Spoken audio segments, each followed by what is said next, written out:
In theory, the best thing would be having a gradual ramp down policy where we find new supply chains and we find more domestic manufacturing. However, that's not going to happen. And the reason that's not going to happen is people, especially industries that are very profit motivated, which is all of them, they are going to go the cheapest route they can for as long as they can. And that means they're going to, milk this inexpensive manufacturing in China that is going to stay inexpensive, even though cost of labor has gone up because they have all the infrastructure, they build all the factories. That stuff doesn't get built overnight. I'm doing a special show today. Usually I cover topics that are more related to engineering and manufacturing, design, and those type of things. However, there's been so much talk about tariffs recently. And I know Trump just came out and made a deal with China, and he's dropping it down to 30% for the next 90 days, which, is probably great, probably a good thing, at least short term. We'll see how this plays out long term, but I guess that's kind of progress. So anyhow, because tariffs are so important related to manufacturing and design, and much of our production has been moved overseas, especially to China, I am going to take some time today to discuss tariffs. I'm not trying to make this a political discussion. We could go any which direction about politics, like Trump, hate Trump. But the question of tariffs crosses party lines. Joe Biden was implementing tariffs, which he inherited from Trump's first term. And then in Trump's second term, he's going full bore with tariffs. I am typically more of a free trade, libertarian-minded economist, or at least that's my, ideals from an economy.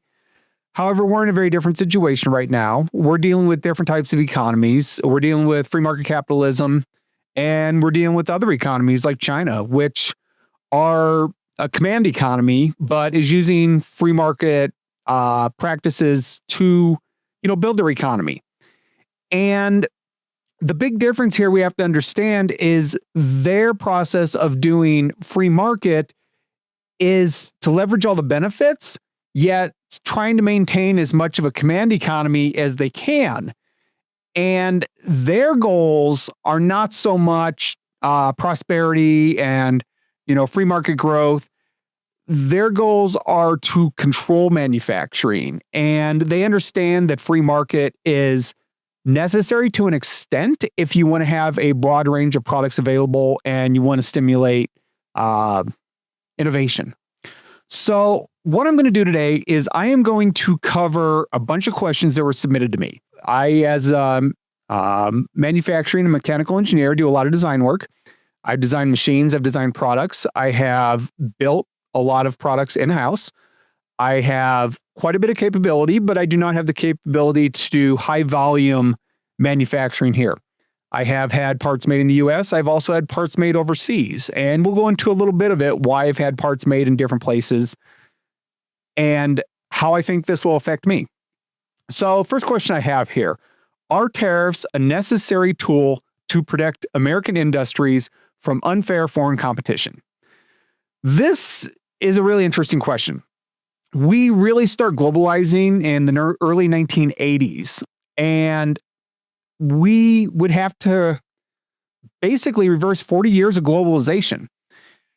And so much of what we used to manufacture is just not made in the United States anymore. And not only is it not made, but we don't have the brain power to do it. Many of those people have retired many, many years ago who knew how to make any of these products. The United States only now makes the products that we find worth our time. That includes products that are higher tech or higher profit margins. We do not make those low profit margin items anymore. We have intentionally outsourced those to emerging economies.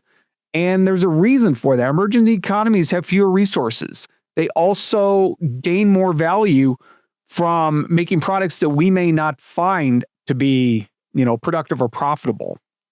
So for us to bring back manufacturing, we're going to have to really reevaluate what products do we need? What can we do without? And what kind of products can we make that before was not worth our time? And we're not going to do that by hiring a bunch of people that we really honestly don't have to hire to put back into making things that we have since set overseas. This is going to require a lot of innovation and automation, and it's going to require manufacturing technologies that are either now used overseas or that haven't even been implemented overseas yet. We're going to have to bring new technology to old products if we want to bring them back in-house. And if we're not going to make them in China, then we're going to have to try to find somewhere else. Areas like Mexico or Colombia, they might be a fit, but they're only so large. And honestly, they're getting too advanced for some of this basic stuff too. So that may require going to other areas like India or some less developed countries that we can kind of help along to get them to take over those supply chains that we might be losing if we do lose manufacturing from China. And we won't just lose it because of tariffs. China is actually aging out. They have a very small young population. So we will have to see where this goes. It's a lot of things that we're going to get into in the next few minutes here. Okay, I'm going to go on to this next question I have here. Are the economic benefits of tariffs offset by retaliatory measures from other countries? This is kind of a loaded question here. So, first of all, it's going to hurt all consumers. Consumers benefit when things are cheap across the board. Now we're all consumers. So will this affect us all? Yes, it'll absolutely affect us all. However, not only are we consumers, we're also employees. We need to earn money if we're going to spend money. We are getting to the point that our ability to purchase items has become very, very inexpensive. It costs us almost nothing to buy products that used to cost us a ton. However, our available money to purchase these products becomes smaller and smaller and smaller. We might be able to go out and buy a flat screen for $100, which makes us feel rich. However, at the end of the month, we can't pay our rent. So what we're dealing with is the cost of products is approaching zero, where the cost of everything else, such as housing and healthcare and insurance and all these necessities, and to some extent food, is going higher and higher to the point that we can't afford those items. We can afford, electronics, but we can't afford a house to put them in. So you can see this a lot in just what we used to spend in furnishing a house. So when I was younger, you had to really save up if you wanted to buy a new electronics or you wanted to buy furniture or anything like that. And you go way back to like the 1950s or 60s when everyone brags about how cheap houses were. Well, that's true. The amount of income you had to have to buy a house was a lot more reasonable. However, the amount of money you had to furnish that house could have been just as much as the cost of that house itself. The money you would spend for a television or furniture, you're talking thousands of dollars when your mortgage may have only been, $400. So that is a huge diversion from where we used to be. And we're going to have to get used to doing something that was, kind of similar to how things were before. And that's not necessarily a bad thing. It's just a change. And hopefully housing and food and insurance is not going to be this huge burden on us, but that means that we're not going to be running out and buying the newest iPhone every time one comes out. That is a trade-off, and I think that is a fair trade-off. Now, I'm not saying that's exactly how things are going to happen. We have to actually do some things right to make that the process that we're going to move into. Another thing I wanted to kind of note is a trend we've been seeing going forward is we're now dealing with capitalism for the consumer, but socialism for the large corporations. We as a consumer and we as the 9-to-5 or gig workers, we have to work within this capitalistic system. And it's a lot of work and it's a lot of bills. However, these large corporations, they can buy off politicians. They can pay for lobbyists. They are getting treated as if it was a socialist system by getting handouts. And that is what we're going to have to deal with. And I'm going to talk about that a little more because it's really hard for small businesses and individuals to get ahead when we don't have a direct pipeline to politicians. As I was told before by someone I worked with at General Motors, the United States has the best politicians that money can buy. And that is true. And I wish that was a compliment. And unfortunately, it's not. Might a 40% tariff on imported food be devastating to low-income families and push millions of people below the poverty line. So I don't know that this question is really the biggest concern. The United States grows about 80% of the food that we consume.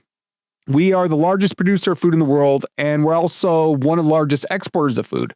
We produce massive amount of food, and especially when you look at the amount of calories we produce, because we specialize in doing row farming, which is huge fields where tractors take in, thousands or millions of bushels of soybeans and corn and flaxseed and anything else you can grow on large plots of land. What we don't import or what we don't grow in the United States is bananas and other types of tropical fruits because we just don't have the climate for it. If we put a tariff on imported agriculture, what we're actually going to be doing is putting an import on these products that we can't grow here anyways. So I'm very skeptical that there's any benefit to be had on putting restrictions on what type of agriculture we can bring in. Now, if we wanted to say, we're going to put a tariff on imported soybeans, well, we could, but there's no point because we don't import soybeans. We only import the stuff that's very difficult to grow here.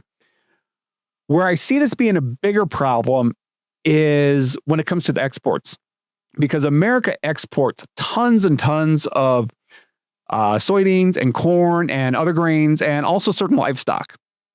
And what we're running into by putting tariffs on imported agriculture is retaliatory tariffs.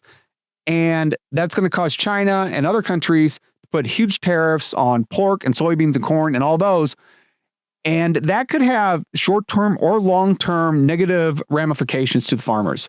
So I'm not really sure what benefit we could get from tariffing imported agriculture.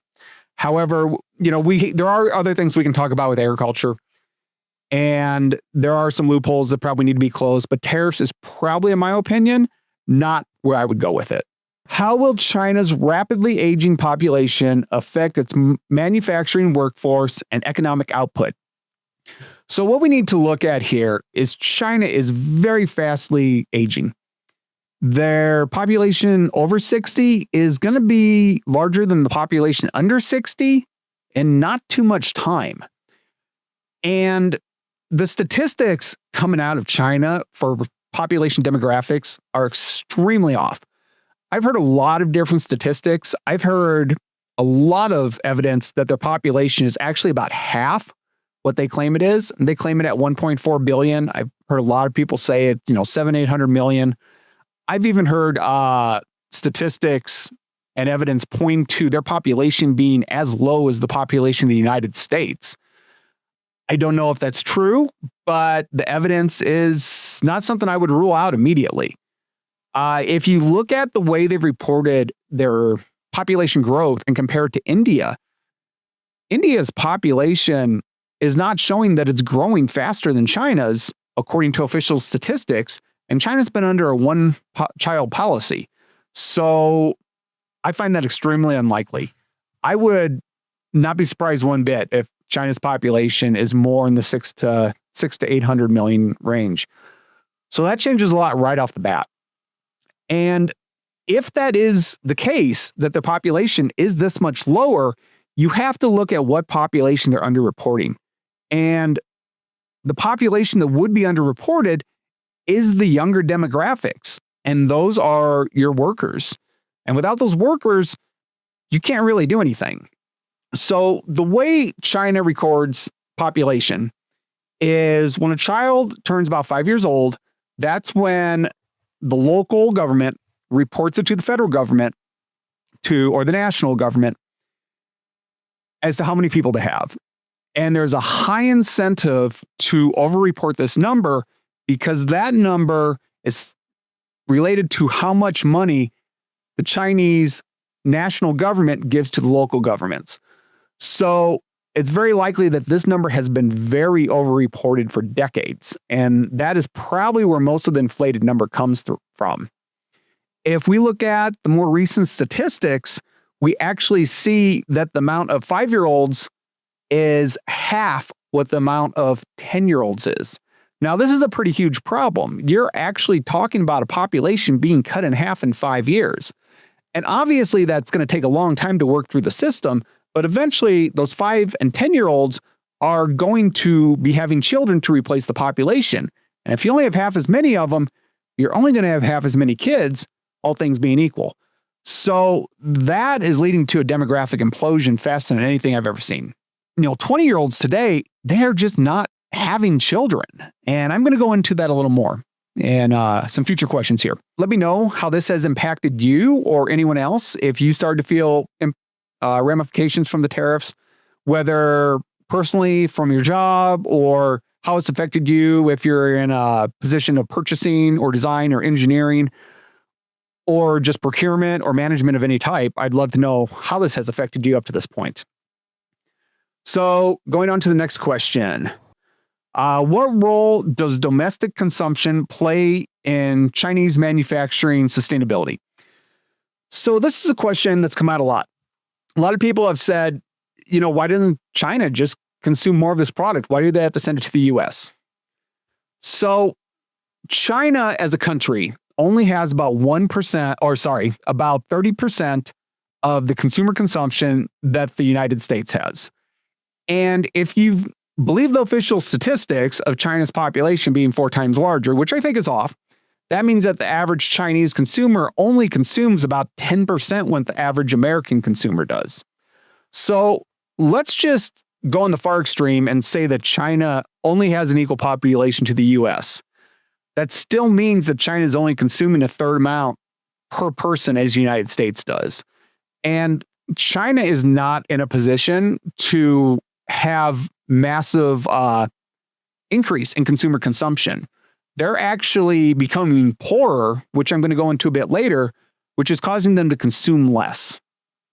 Okay, so on to the next question. So can't China just sell to other countries?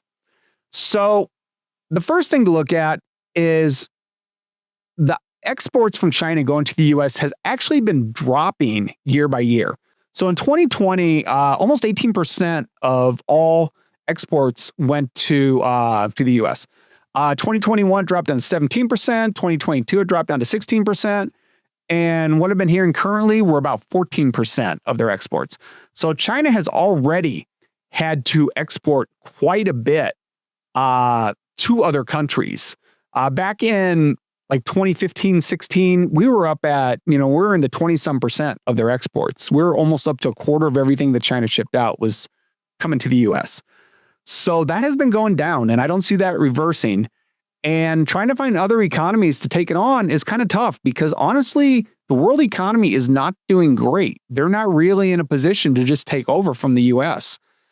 And the US is also a better export market for them because we, just put it bluntly, we're wealthier, as is Europe and some other places, but the US is the largest economy of wealthy consumers.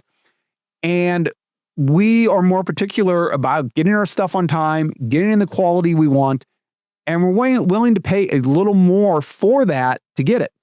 And, China, from that standpoint, loves to work with, the American consumer.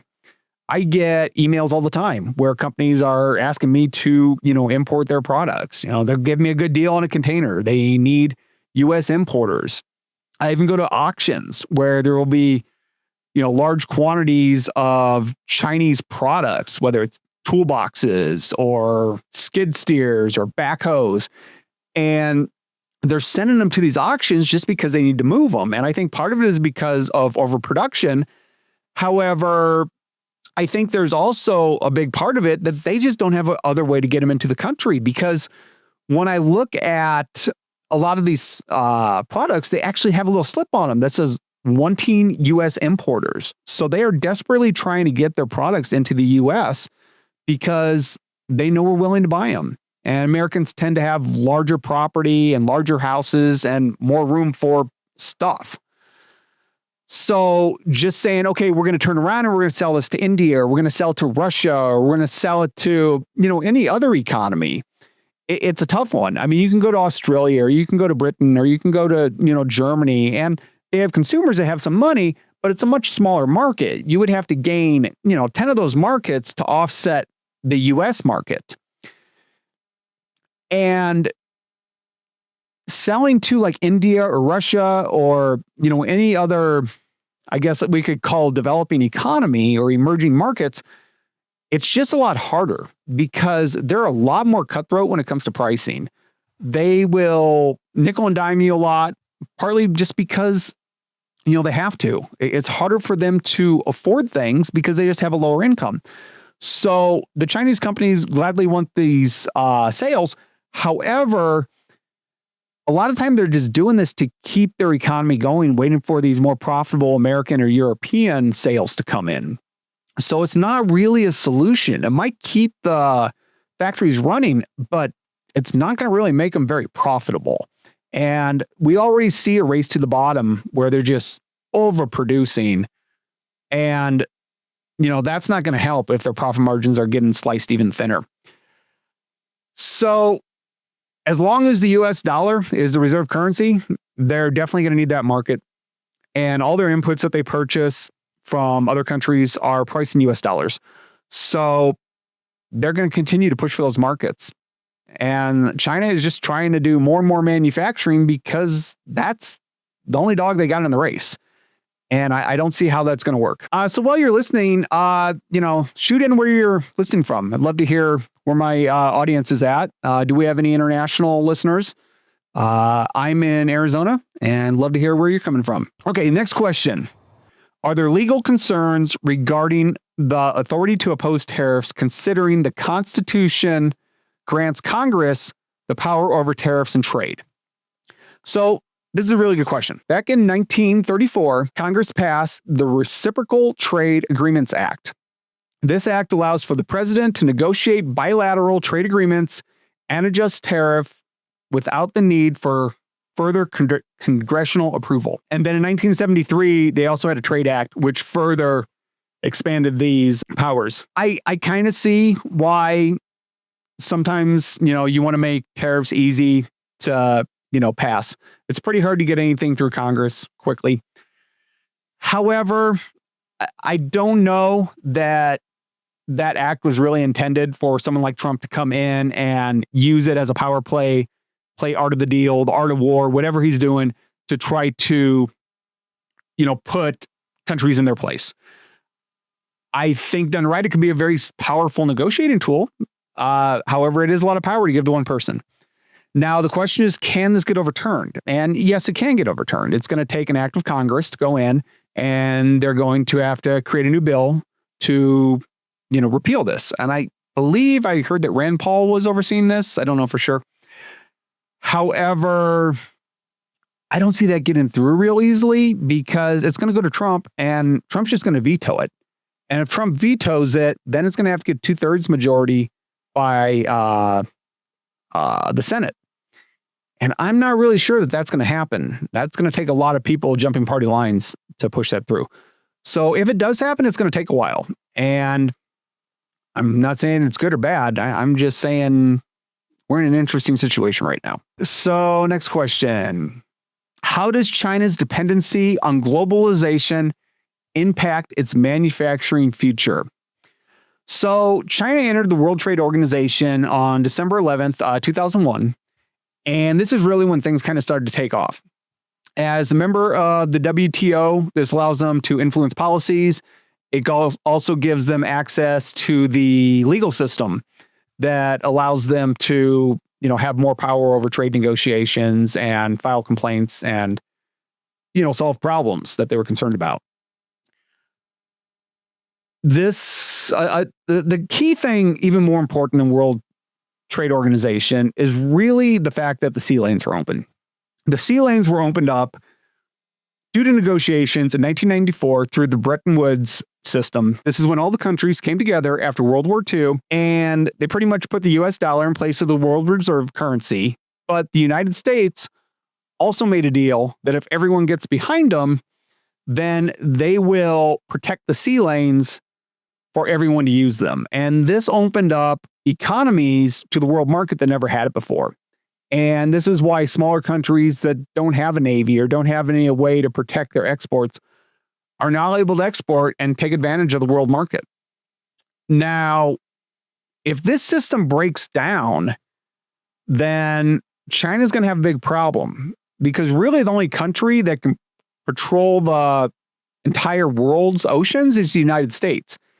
And that's only so long as things don't fall apart. I mean, other countries now have the ability to, kind of run around all over and cause whatever trouble they want, along with the US causing their own trouble. And we just don't have enough ships or a large enough navy to patrol all of that. Now, we did back in the 1940s when we were pretty much the only navy that was, fully salvaged after World War II. However, that is not the case anymore. So at some point, something's going to break down. Someone's going to shoot at someone else's ship, and then they're not going to be able to get insurance. And when that happens, China's going to have a real hard time, along with every other country, sending things internationally. You'll still be able to put things on airplanes and fly it back and forth, but that's expensive. So to get around that, you're going to need armed patrols. You'll probably need smaller and faster ships. The cost of everything is just going to go up. Right now, these boats that hold, 20,000 container units, those things are just basically shooting fish in a barrel. They are slow, and they really have no protection aside from just being enormous. So if things break down, those ships will probably be out of commission, and that will hurt China more than anyone. But it's going to force all economies to look inward, and we're going to have a lot less availability. And I don't care if you're in the United States or where you are, but you're not going to have this huge supply of international products using different markets at different price points to be able to get everything you want. You're going to have available what's in your economy, and you're going to have what's in your neighbor's economy, and you're going to have whatever can be cost effectively flown from other countries. And beyond that, it's going to be a lot more limited. That doesn't mean everything goes away, but it's not going to be like right now where, a pair of shoes coming from China has 22 cents of shipping on it. Okay, so going on to the next question. Let's see, before I do that, I want to know, are you agreeing with what I'm saying? Or are you disagreeing with what I'm saying? I want to know. I don't know everything. I like to think I have an informed opinion, but I could learn a lot from all the guests who are watching this. So the next question I have is, can economic nationalism, as reflected in Trump's tariffs, provide a sustainable model for future U.S. growth? Well, yes and no. Short term, probably not. Short term, this is going to be a mess. We are going to break supply chains. U.S. companies who are reliant upon, foreign imports, whether that's for the finished product or just small parts that aren't made here, it's going to be pretty difficult.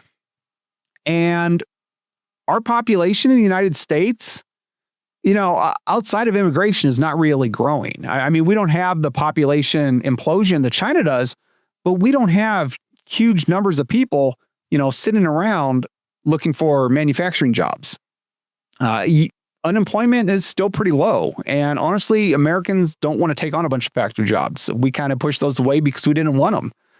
So to bring this back, we're talking a lot of automation. And that's definitely a possibility. When we first start outsourcing our production, all this automation did not exist. And we were outsourcing because other countries, such as China, had cheap labor. And that got us by until we figured out how to do automation. And automation is getting a lot cheaper. However, keep in mind that the inexpensive automation equipment is also made in China. So if we have to be importing equipment from China to manufacture stuff here, that's going to be a lot harder. And I'm not saying it's something we can't solve, but it's not something that we're going to flip a switch and just all of a sudden move manufacturing back here. We're going to start with the high value items, and we're just going to do without a lot of other items. And that's just how it's going to be. And over time, we're going to decide what we don't want to do without. And then we're going to figure out either how to get that stuff made in another country and get it safely here, or we're going to figure out a way to make it through automation that doesn't require a lot of, input from people. We just don't have the people. We don't have people sit there, and stamp out buttons or, make rivets or, make iPhones. I mean, we definitely don't have that. I mean, making iPhones requires a broad range of income levels. We need everything from the people in Silicon Valley who are designing these iPhones and marketing them to people who are just, putting in screws on an assembly line. And to make an iPhone cost what it does, that requires having labor, at, $2-3 an hour to put in screws. So trying to find that level of, labor differentiation, there's really nowhere in the United States that has that. Right now, we send a lot back and forth between the U.S. and Mexico and U.S. and Canada. We can get a price benefit sending stuff to Mexico. However, Mexico is not going to do the super low end stuff. They're going to do, kind of the lower to medium or maybe even a little lower to high end stuff. But their cost is just a notch down from the United States. And China is getting expensive too. However, they still have a large rural population that is uneducated, that need work. So they can kind of exploit that for their system. But, Mexico's population is a lot smaller. So we could work with, maybe Colombia to a point or some of the South American countries to take over some of the supply chain that are still in the developing stage. But, that's not an end-all solution. It's not like we have one country we can just throw this at and, have iPhones pop out. Any type of electronics are very labor-intensive manufacturing. And even though they seem high-tech, there's a lot of low-tech processes when it comes to completing these products. Okay, so going on to the next question. Why is China's consumption so much lower than the US? Well, what you have to really look at is how China works. China is what they call a command economy. A lot of people would just call that, communism. But any type of organized economy that comes from top down, that decides how the means of production are going to be utilized, is a command economy. Now, China's a little different than, say, Russia. And this occurred back in the 70s when China did their opening up. China wants to have the control over the economy and the people in the way that a communist system or Leninist system encourages. And they also want to have the growth and they want to have the prosperity that comes from a capitalistic economy.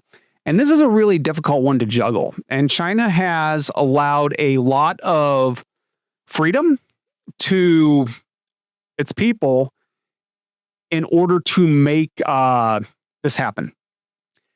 However, they've also kept in mind that their goal is not to give everyone, the freedom to do what they want, but to give them enough freedom and enough prosperity that they're willing to overlook civil liberties that they are not allowed. As it was put earlier, a couple of years ago, I heard the Chinese people would love to have freedom of speech and all the other, liberal benefits that come along with it. However, they would rather have washing machines. And when an economy is very poor and they start becoming more prosperous and they get things that make their life better, they're overwilling to overlook a lot of negatives. However, as these populations become more prosperous and become wealthier and in turn have more time to sit around and ask, is there something better? Are we being treated fairly? Is the government taking too many liberties on our freedom? That is when they start running into problems. And we have been seeing the communist government under Xi Jinping kind of take a back step, and he's trying to crack down a little bit more, which is really hard because the genie's out of the bottle at this point. And in order for him to take control back of the country, he's actually going to have to force some level of deindustrialization in order to reduce prosperity. And this is very unfortunate, but you can't have both. At some point, one thing is going to break over the other. So the way the Chinese government sees manufacturing, it's not about the capitalistic system and, how everyone can prosper and grow and, we can all move forward. And you can argue how much that's true in, the US and the Western systems. But fundamentally, the reason that China wants to manufacture everything is for national security. If they can manufacture everything, that gives them a level of control over everyone else, both from an economic standpoint and also from a military standpoint. Everything that China makes, especially what the government promotes to being made, is considered a dual-use product. That means it's a civilian product, and that technology also, gets used in the military. We kind of did that more with NASA, where everything from NASA was released to the United States for commercial purposes. But China sees their entire economy that way. They're going to put money and promote industries that have military uses. So it's not so much about fixing the economy, it's about maintaining manufacturing. And it's also about full employment. China looks at manufacturing as a way to keep everyone employed. When everyone is employed, everyone is busy working. When they're busy working, they don't protest, they don't revolt, and they earn money in order to buy things that they want to have. As long as this system is moving forward, the command economy will work. As soon as that starts to break down, they have a big problem. So right now, they are overproducing to such a ridiculous level that the most obvious thing for them to do is to cut back on manufacturing. However, that puts people out of work, that causes people to protest, and that is the last thing that they want. And normally, this would not have been as big a problem because the biggest market cap of any industry in the entire world was the Chinese real estate market. It was massive, and people were investing in it as fast as possible. And so long as they were investing, the economy was growing, everything was good, and people were willing to overlook any negatives. And the way that China was able to maintain the system is the way they doled out land. The Chinese government owns all the land. You can't actually buy land in China. So because of that, they're able to set the prices on the land. And what they did is they made land very cheap for manufacturing and industry and anything commercial. They just had control of it. They didn't have to do eminent domain. It's like, we're going to make a school there. Okay, we already own the land. Just put it there. We want to build a railroad. We want, high-speed rail. We want to put a manufacturing plant. We want a cement plant. They could pretty much just say, well, here's the land, and get some people who know about the industry they want and say, do it. And that made industry grow and grow and grow and grow. Now, when it comes to housing, that's a completely different system. What they do is the local governments, the only way they can raise taxes for the most part is to lease land. And you can't actually buy land in China, but they lease it for a 70-year lease. So all these companies like Country Garden and Evergrande, who we've heard all the problems with, they would buy up all these land from the local governments. Then they would build all these apartments on them. And then all these people would come in and they would buy all these apartments before they were even built. And the price kept going up and up and up and up and up. And sometimes it would take multiple generations just to buy land. But they would do it because for a guy in China to get in a relationship and get married, it was expected that they're wealthy enough to own a house and they had a car. And these were like very important social aspects. So you would have families take multi-generational wealth just to buy these houses. The problem is they built too many of them, and they just built more and more and more and more. And I've heard statistics that there's enough empty houses in China to house twice their population. And it's hard to justify that because we don't really know what the population of China is. And we don't really know, how many houses were actually built. But there's hundreds of thousands of houses that have been started, paid for. People are paying on the loans and they're not completed and the companies are out of business. So this industry is absolutely collapsing. So without the housing industry, the only thing they really have left is their manufacturing industry. And I'm going to include infrastructure building in that manufacturing because a lot of infrastructure is supported by the manufacturing. The problem is they have overbuilt their infrastructure to such an insane amount that pumping more money into that just isn't going to help. That's to the point we had the Belt and Road system partly just so they can push some of this manufacturing production out into other countries because they just can't consume it anymore. They're building ghost cities and, they're building railroads to nowhere. And you have a town or a city that doesn't have an airport, you put one in. The growth and the benefit to the people and the industry in that city is amazing. However, you build a second airport and, does it even pay for itself? Well, it might. It might in some situations, but you build a third or a fourth airport. Your diminishing returns become really bad to the point that all you're doing is you're taking raw materials and changing them into a form that has even less use because there's no demand for it. So because of this, they really stuck behind China's really stuck behind a rock and a hard place because you can build more, but if no one buys it, all you're doing is keeping people working. At that point, you might as well just be digging holes and filling them back in. So I hear that, why does China need US? US is a consumer when China's a producer. And I understand that. It's like, well, if you can produce, you're way better off. You don't need a consumer. Well, not really. You need someone to consume if you're going to keep producing. And anyone who's ever ran a business knows how difficult things become when you no longer have a consumer. And even though the US may not be producing as much as China does, some of those numbers are a little skewed. Like the iPhones are recorded as an import product that comes in from China, but ultimately they're made by a US company. And most of the value add actually comes back to the United States. So these numbers are really kind of skewed. China actually doesn't have as much value added position as it would appear. And don't get me wrong. I mean, what they've done is absolutely amazing, going from, almost subsistence farming to, the largest manufacturer in the world and the second largest economy.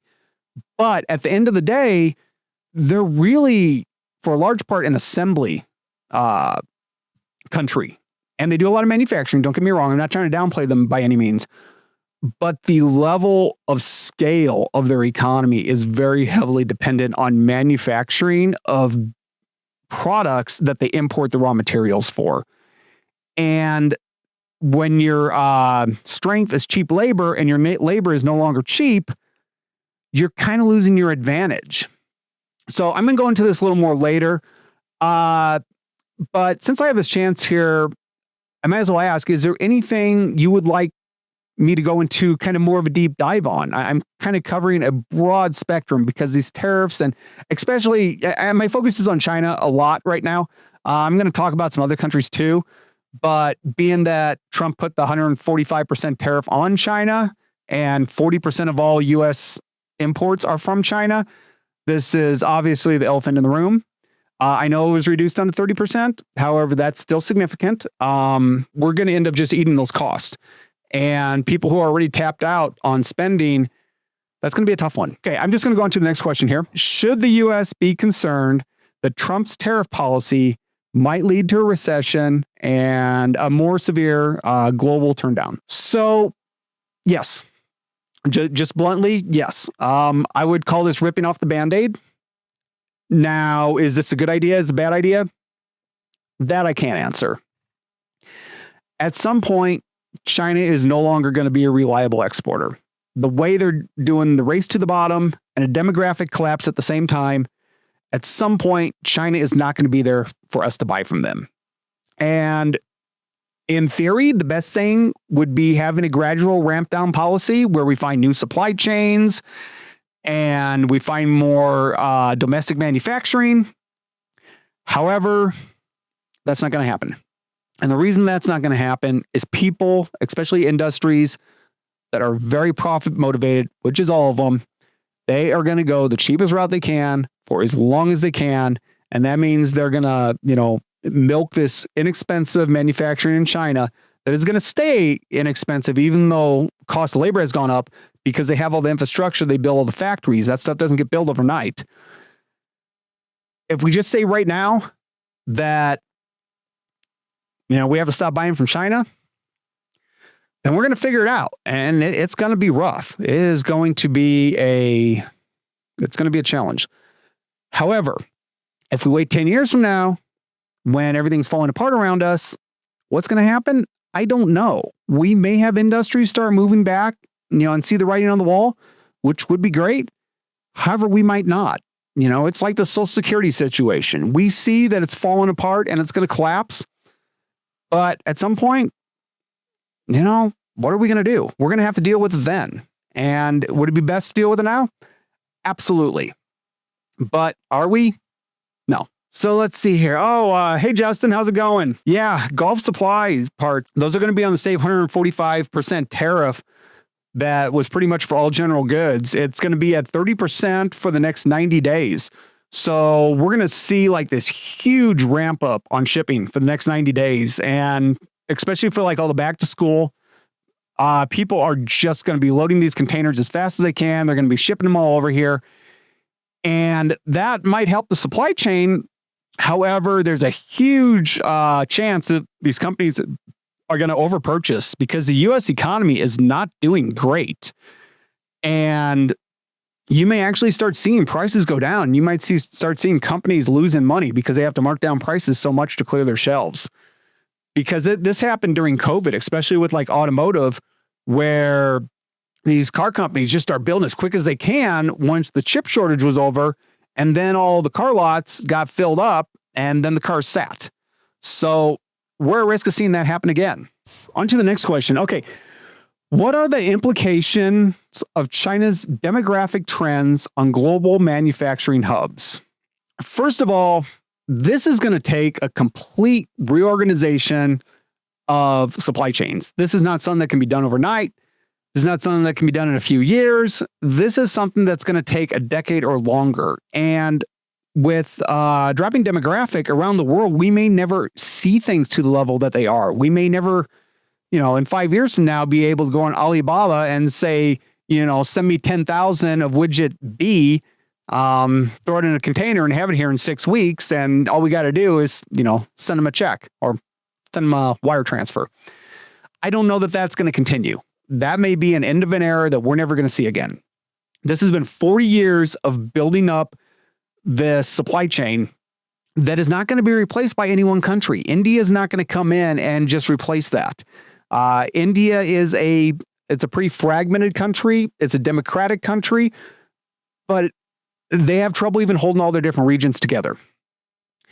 And I have a lot of hope for India, and I see them coming through very strongly, but I do not see them just coming out and replacing China, and especially not in the next decade. So I want to kind of go back to a story that I have, kind of related to this. About 20 years ago, when the United States was closing a lot of its industry, especially like in the aerospace. I was in Los Angeles and the aerospace companies were closing up. And some of this, they were going out of business. Aerospace was kind of down at some point. However, some of it, these companies were just outdated and they needed new equipment. And I would go to these auctions and I'd buy up some of this stuff. And a lot of it was from my own shop. And, I'd sell off some of the stuff I didn't need. But what was interesting is we would have a lot of Chinese buyers there. And they would be buying up all this equipment, everything from CNC machines to, just more basic drill presses and manual lathes and mills. And they would take all this equipment and they would send it back to China. And that is kind of how they really got things going, because 20 years ago, they didn't necessarily have all the money to go buy a bunch of brand new Haas mills, and they didn't really have much of a domestic machinery industry going at the time. I mean, they were still in kind of like the low to mid-level manufacturing tiers, and they needed kind of whatever they could get to manufacture.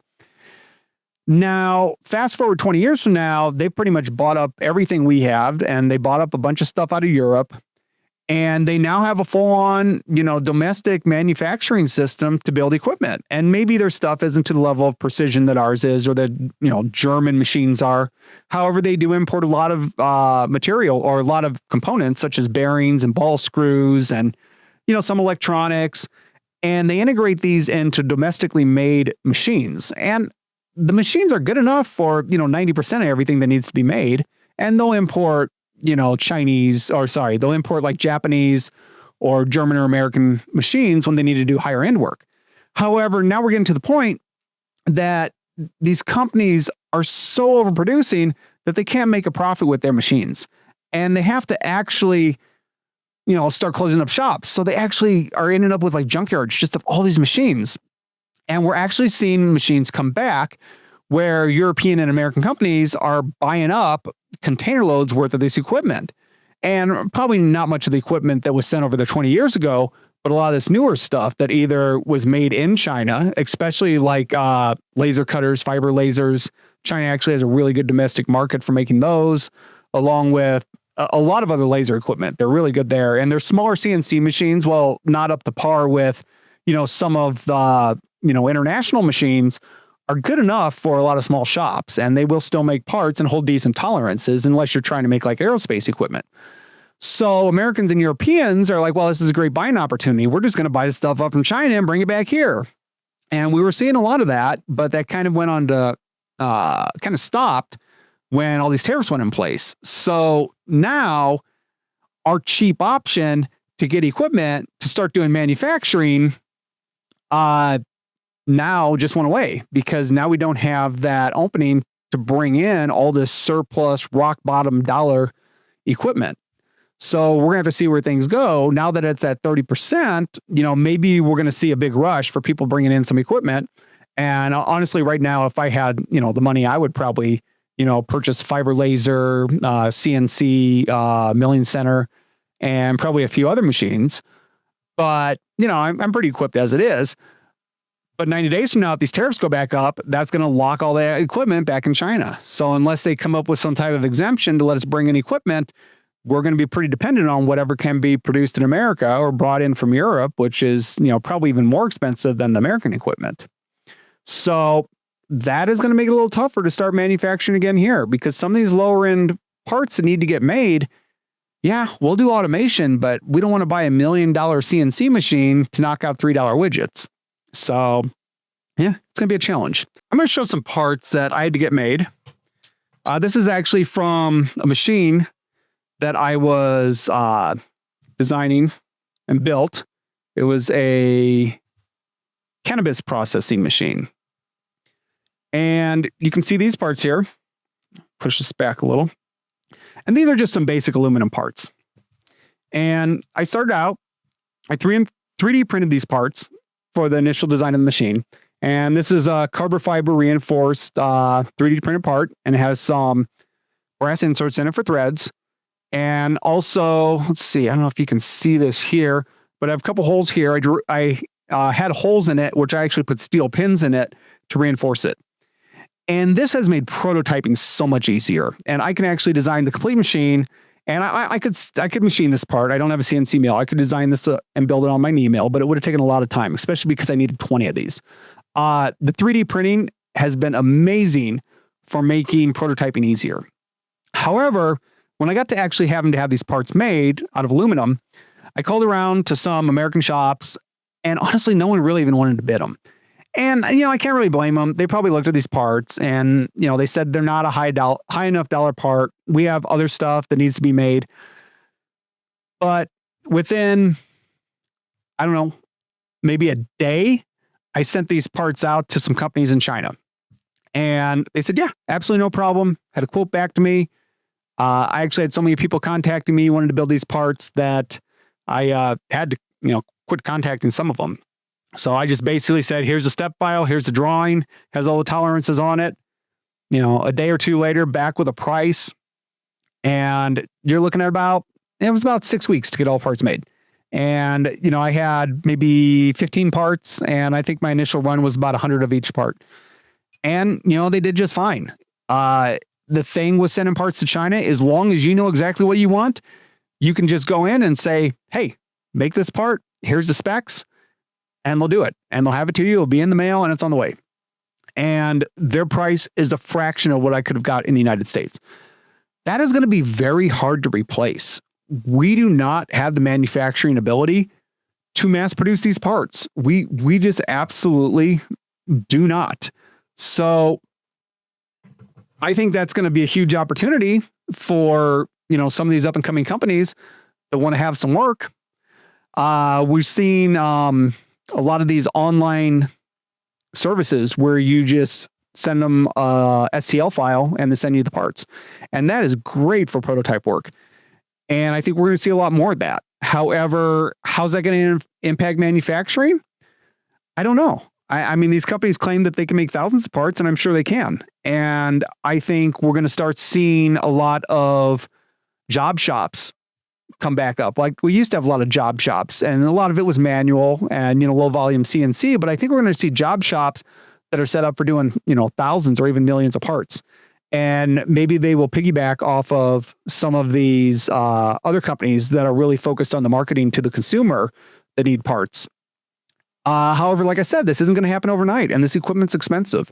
And if we can get this equipment in from China, quickly without tariffs, then I see, especially in some rural areas, just setting up massive factories with, thousands of CNC machines making parts. And if we manage that well, we could replace what this Chinese supply chain is doing. However, it's not going to come without its challenges. Next question. Is it essential to prioritize national interest over global trade agreements that undermine U.S. production? And I kind of feel that's where we're at right now.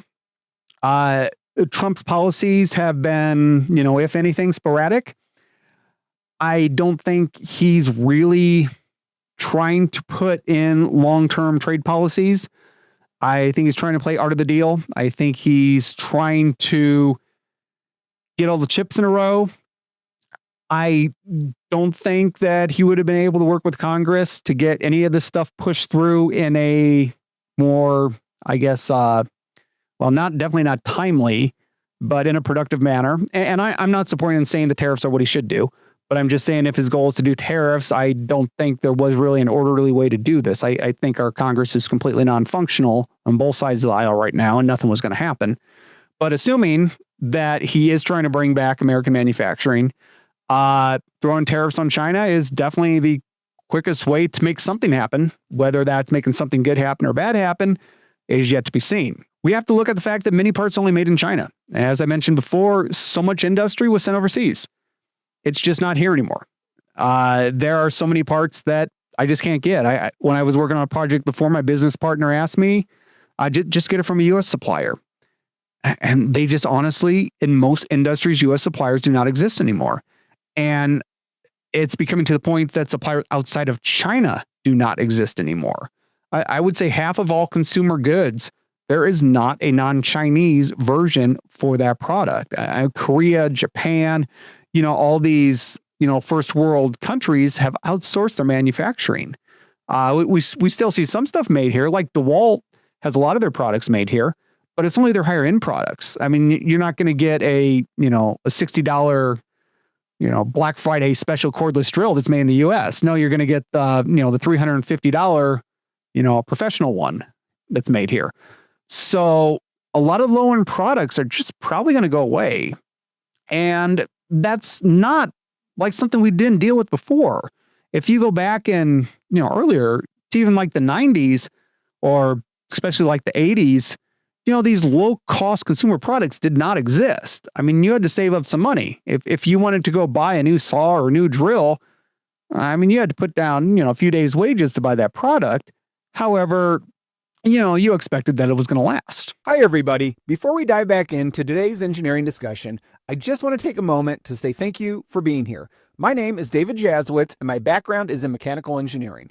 If you found value in the engineering question and answer session, the deep dives into design, manufacturing, and everything else we explore here, first off, I'm glad you're getting something out of it. This community is all about curiosity, critical thinking, and solving real-world engineering problems.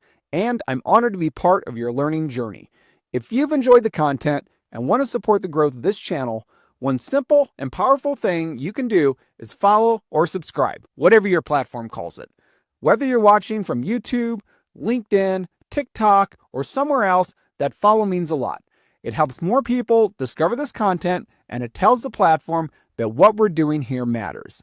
Now, if you've been finding this useful and you'd like to go one step further, maybe you want to help improve the quality of the show or make it possible for me to produce more detailed, better researched, higher value episodes, then I truly appreciate your support through donations. You can head over to rebeleng.us. That's rebeleng.us, where you'll find links to Patreon, Buy Me a Coffee, PayPal, and others. Every bit helps, from covering the cost of gear and software to freeing up more time for me to better prepare content and answer more questions. And while you're on the site, you can also reach out if you have a project you'd like me to review, a topic you want to see covered in future episodes, or you're interested in partnering with me in some way. This is a growing, collaborative space, and I'd love to hear from you. Thanks again for being here and making this community what it is. Now back to the show. I had some other ideas on, how this could be implemented from a tariff standpoint if the goal is to really bring manufacturing back to the U.S. And once again, I'm not saying I believe tariffs are necessarily the best idea on how to go about this. However, if you could get the cooperation of Congress, which is a big if, I think what could be done is you could slowly ramp up the tariffs. You start at like a 10%, 20%, 30%, 40%, 50%. And this would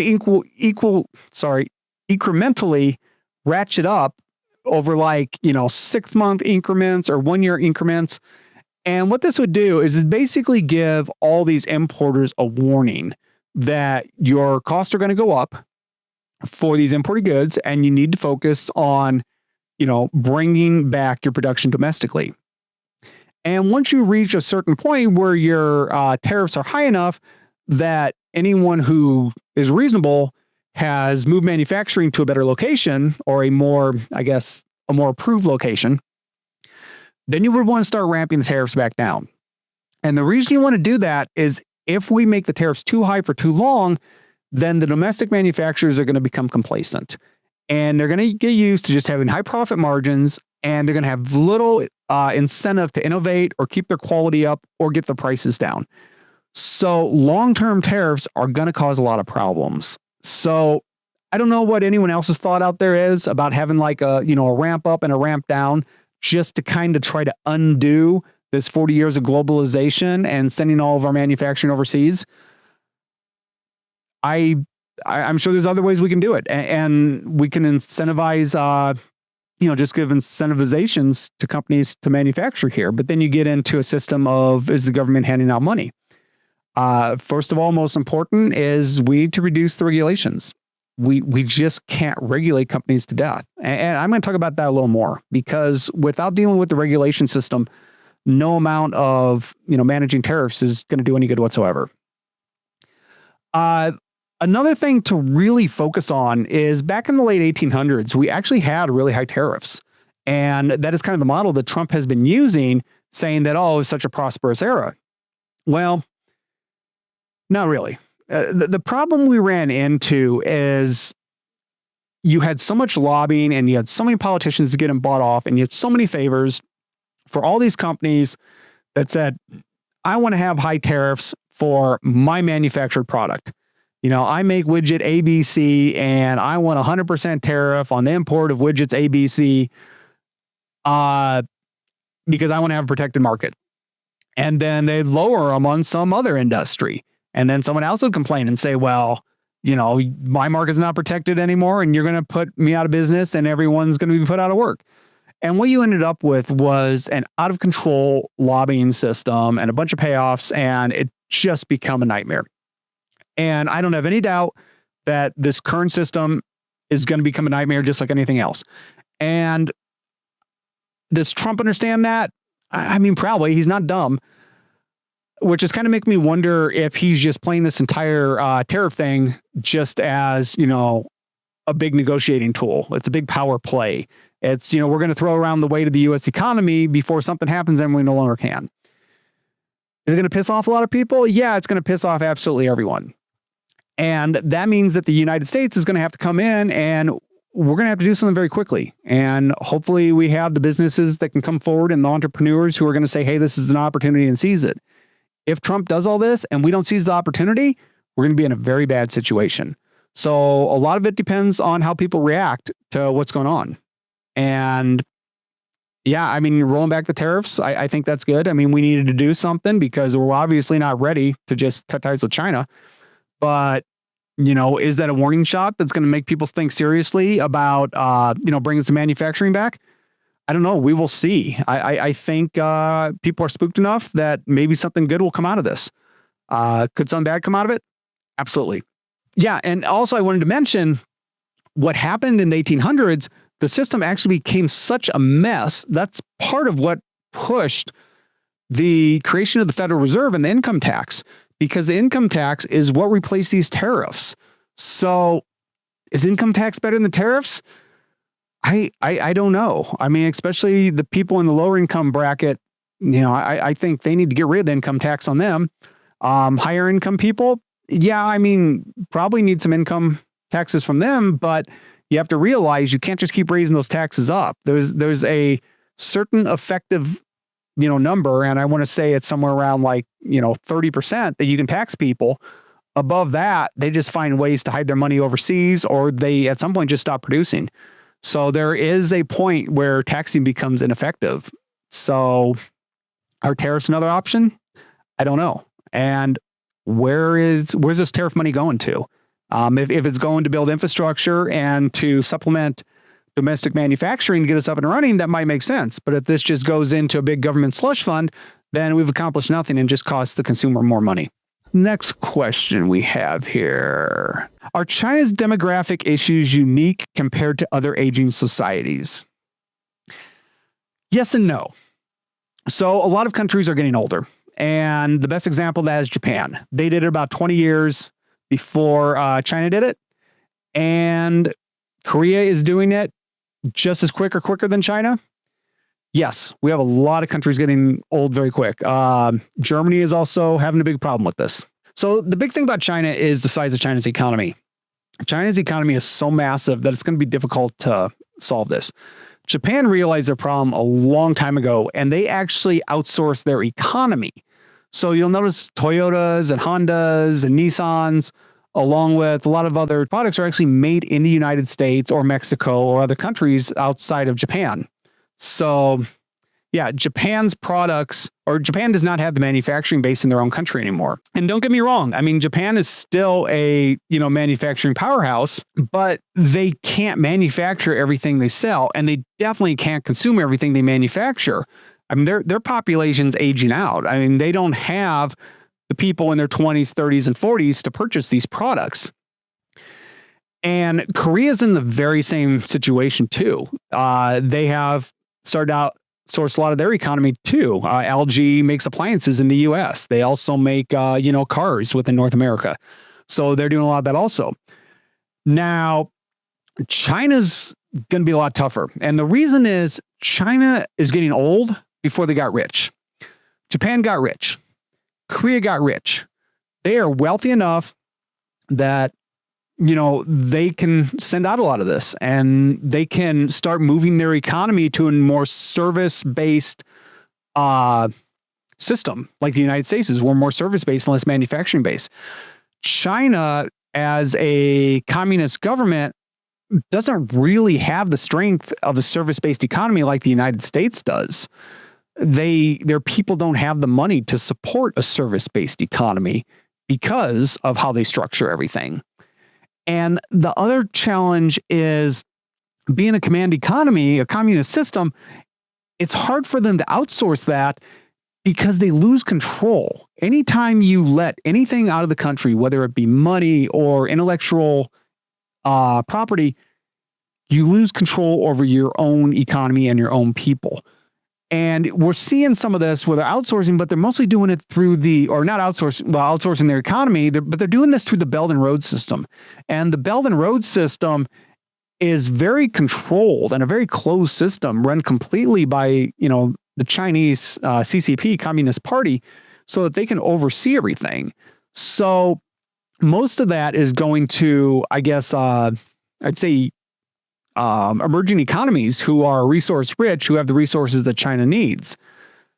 It's going to be a lot harder for them to move their manufacturing to the United States or, any other first world country.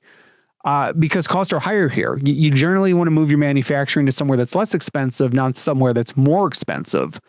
Where, somewhere like Korea, it's very expensive to manufacture, and you can bring it to, somewhere in the United States and like Louisiana or Texas, where you have what's called greenfield operations, where basically you have a field that's just bare and you just throw up a factory. And, it's not like China or Korea where it's like, oh, we have to tear down something to build something. So it can actually be cheaper to do things in the U.S. than to do it, in their country. But that's going to be not the case in most of China. It's very difficult to, it's difficult to build in economies that are more expensive than yours, and it's difficult to sell into economies that are poorer than yours. Because if you're trying to sell to a poor economy and they can manufacture it, why won't they just do it themselves? Now, if you have a product such as a car and you're trying to sell it to, say, somewhere in Africa, they can't build the car because they physically don't have the ability, well, then you have a market. But if you have a lower cost item, like, say, a t-shirt, and they can just manufacture that in Africa, what incentive do they have to buy it from China where the labor is more expensive? So they kind of have a problem in both directions. They can't sell to an economy below them, and they can't manufacture in an economy that's more prosperous than them. So they have this very narrow window where they can sell to all of Europe and all of the US very profitably, and they can bring in resources from Africa and other less developed countries. However, outside of this middle zone, it becomes very difficult for them to work. So they've kind of found this niche where they work perfectly. And if anything disrupts that from a supply chain or, shipping or sea lanes or tariffs, it's going to break the whole system apart. And yes, it's going to hurt in the US because, it's going to cost us a lot more, and we're going to have supply shortages. And there's obviously, specific things like, medicines or medical supplies or some critical applications that it's going to be problems with. But China needs to import their food and their energy. And these are not like problematic things. These are critical to maintaining a stable society type of items. So yeah, I mean, it's going to be a tough one. So as much as Xi does not want to negotiate with Trump on a trade deal, I think he's smart enough to know that this isn't a battle you're going to win with pure brute force. And I mean, I don't know if Trump knows that or not. I mean, I guess we could win it with brute force, but it's going to be a lot of pain for a while, with hopefully a golden age after that. We don't know. It's going to require Americans to, come to grips with the situation we're in and make a lot of changes and make some sacrifices to, hopefully have better prosperity for future generations. Because right now, future generations are not looking so good. I mean, look at Gen Z. They're having trouble affording rent. They don't see any chance of ever owning a house. And yes, they can buy cheap electronics, but at the end of the day, I think they'd rather own a house. So maybe things will get better here with this, but it's not going to be easy. It's going to be a lot of pain for a lot of people. Okay. Next question. Before I get to the next question, I just want to say, hey, if you know anyone who, would like to get this information or is interested in engineering or manufacturing, some of the other topics I covered, let them know. So let's get back on to the next question I have. Do Trump's tariffs help restore economic sovereignty and reduce dependence on global supply chains? I guess the short answer is done right eventually. However, if we go on these tariffs for too long and supply chains don't come back, all we're going to do is raise prices and reduce our options. However, I don't think that's going to happen. I think eventually we're going to have to start bringing stuff back. Nothing solves high prices like high prices. People are going to want stuff. If the prices go up, people are going to start making them here. And I can say this from a personal standpoint. So I own a company called Trick Concepts, and I manufacture fire performance props. And if you can light it on fire and spin in a circle, anything from Hawaiian dancers to, the kid on the street who likes to light stuff up, I probably made it. Now, in recent years, there have come some options from China that are lower in cost And I've looked at some of them, and I actually haven't really imported much of them. I've looked at it. It's kind of right at the point where, yeah, I could bring it in. It's not quite the quality or the design that I want. And, I can make some profit on it. And I was kind of looking at it just more as to fill my product line for stuff I don't have.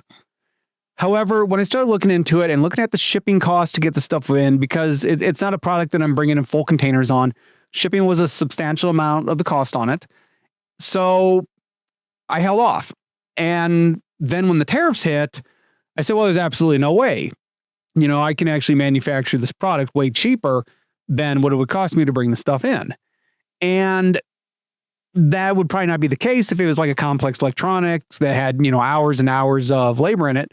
But we're talking products that, have a moderate amount of labor in it, and they're fairly low quantity. And being the fairly low quantity, I can charge enough for the product that, I can make some money, not a ton, off manufacturing it here.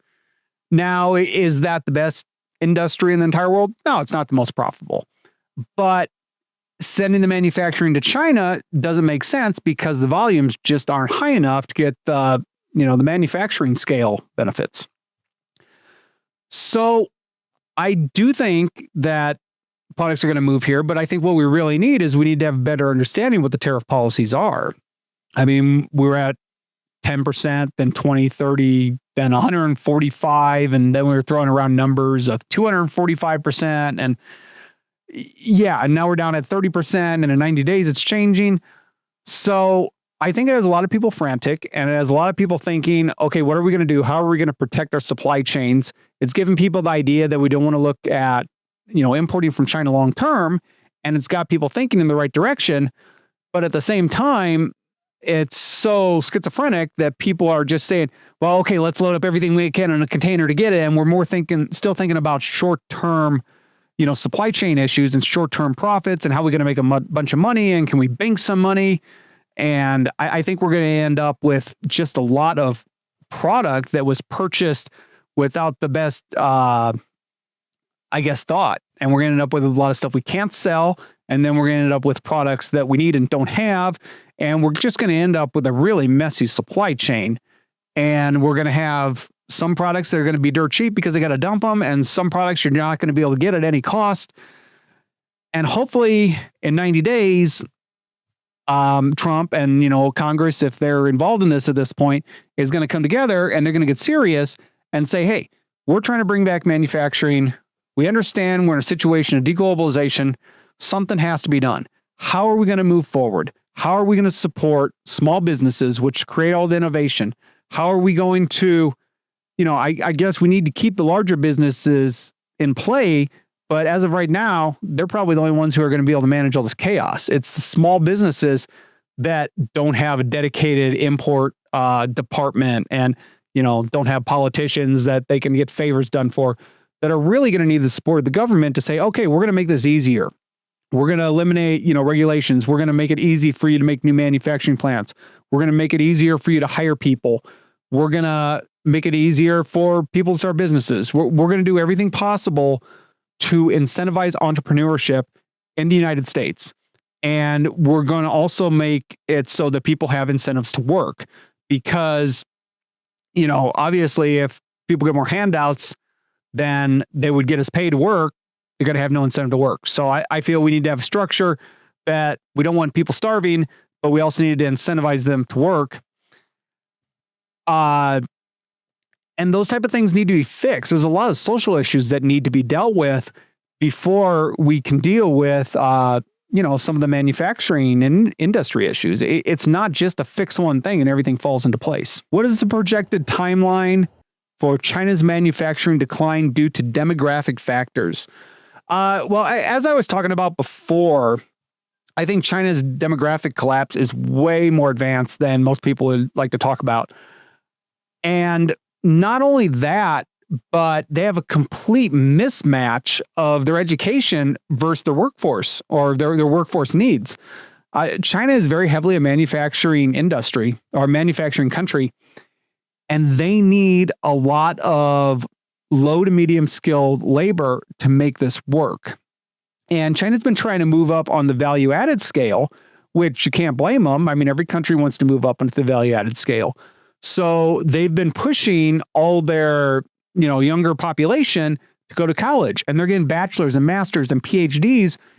And you have this incredibly highly educated population that doesn't have jobs. You're still dealing with a manufacturing economy, but a population that's educated to do high-level service work. And they only need so many bankers and engineers and, physicists. I mean, they just don't have a big enough advanced industry. I mean, they need some, and, some of them will go into the government, but then you run into even another problem.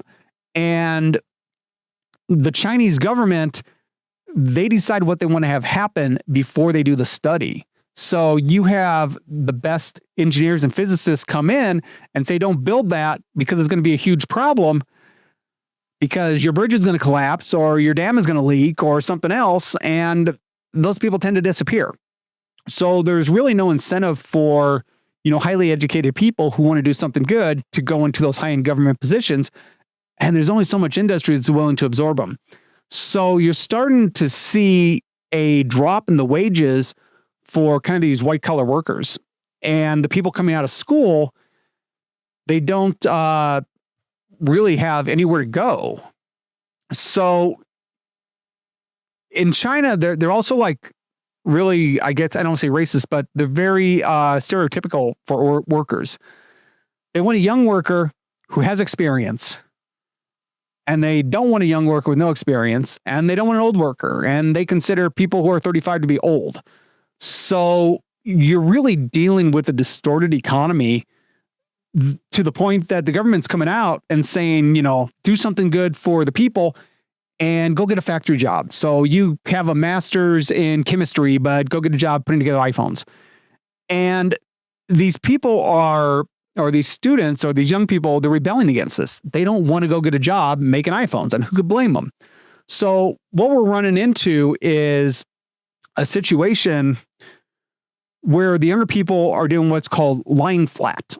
And it used to be that the government was worried about the youth coming out and rebelling and, having to deal with that. But now they're saying, well, we just don't want to support this communist system that we work so hard to get ahead in and now has no advancement for us. So we would rather be homeless than go work, 60 hours a week in a shoe factory when we're wasting our complete education. What is the point of this? And China has what they call a 996 work culture, where they work from 9 a.m. to 9 p.m. 6 days a week. So their manufacturing schedule can actually be extremely grueling. And I mean, who spends 5-6 years in college and wants to get out and do that? I mean, I can't blame them. And they've even taken it a step further, and they have a new movement, what they call is let it rot. And let it rot is basically looking at the communist system and saying this has nothing to offer us. We just want to see it fall apart. And they don't know how to, or the Communist Party, the CCP, doesn't know how to fight against this, because how are you going to stop people who refuse to protest? I mean, when people protest, you go in there and you beat them down and you take them to re-education camps. And well, these people just don't want to do anything. And yeah, I mean, you can round them up and you can force them to work in slave labor, but then you're just leading to a rebellion of your most educated, youthful people, being forced into something that they don't want to do. So they're really stuck behind a rock and a hard place here. It's actually gotten so bad that there's so many homeless people, especially youth, in these cities that they're encouraging the youth to go back to the countryside and farm, and they're selling it as this big, rural rejuvenation system where they're going to, bring the education to the masses in the rural poor areas. But it's really a way to get rid of people who could cause problems. And this goes back to, any type of communist system. And it's really right out of their playbook. And this was done by the Soviet Union, where I believe it was under Stalin, where you had all these youth, and the youth are coming out and they're being the rebels, and they're pushing out, all the elites and whoever the people they claim are the elites, or whoever they don't like for whatever reason, whoever could possibly stand in the way of, the communist movement. And once this youth has done their job and the communists are now in power, they're stuck with a bunch of young people who are, full of spit and vinegar and want to have a revolution. And they just had a revolution and they're still in the mindset of that. And as this communist system starts locking down, all of a sudden these, the youth say, yeah, I'm not liking this. And they know the next thing they're going to do is they're going to rebel against them. So what they did in the past in the Soviet Union is they sent all these young people who were part of the revolution out to the countryside where they couldn't cause any harm to the government. And we also saw that in China when Mao got in power and they had the Great Leap Forward and they were going to revolutionize China with industry and everything was going to be amazing. And all they did is pretty much starve, millions and millions, like between 50 and 100 million people were starved because the government thought they knew how to farm better than the people and they were going to turn farmland into industry and neither one worked and people starved. And they took all these rebellious youths who helped make this happen and sent them out to the countryside. So they're just really repeating history. I mean, that the communist way, unfortunately, is when things are going well, we send the troublemakers to the countryside. So I don't really see how anything's going to get better from here. I think we're on a slippery slope. We're in a downward spiral that I don't really see getting turned around. The only way that they can fix this situation is for the communist government to relinquish some control over the people and allow them to have a more free market economy, one where, they can succeed or fail, one that's not being propped up by the government with industries that they feel that they want to see succeed, as opposed to industries they don't care about. That's the only way that you're going to allow these people to form industries or, maybe even create a more productive service sector and increase the overall wealth of the average person. But I don't see that power being give up. I mean, the current government goal is to stay in power at all costs. I think they'd rather, burn it all down to rule over the ashes than, see it prosper and them out of power.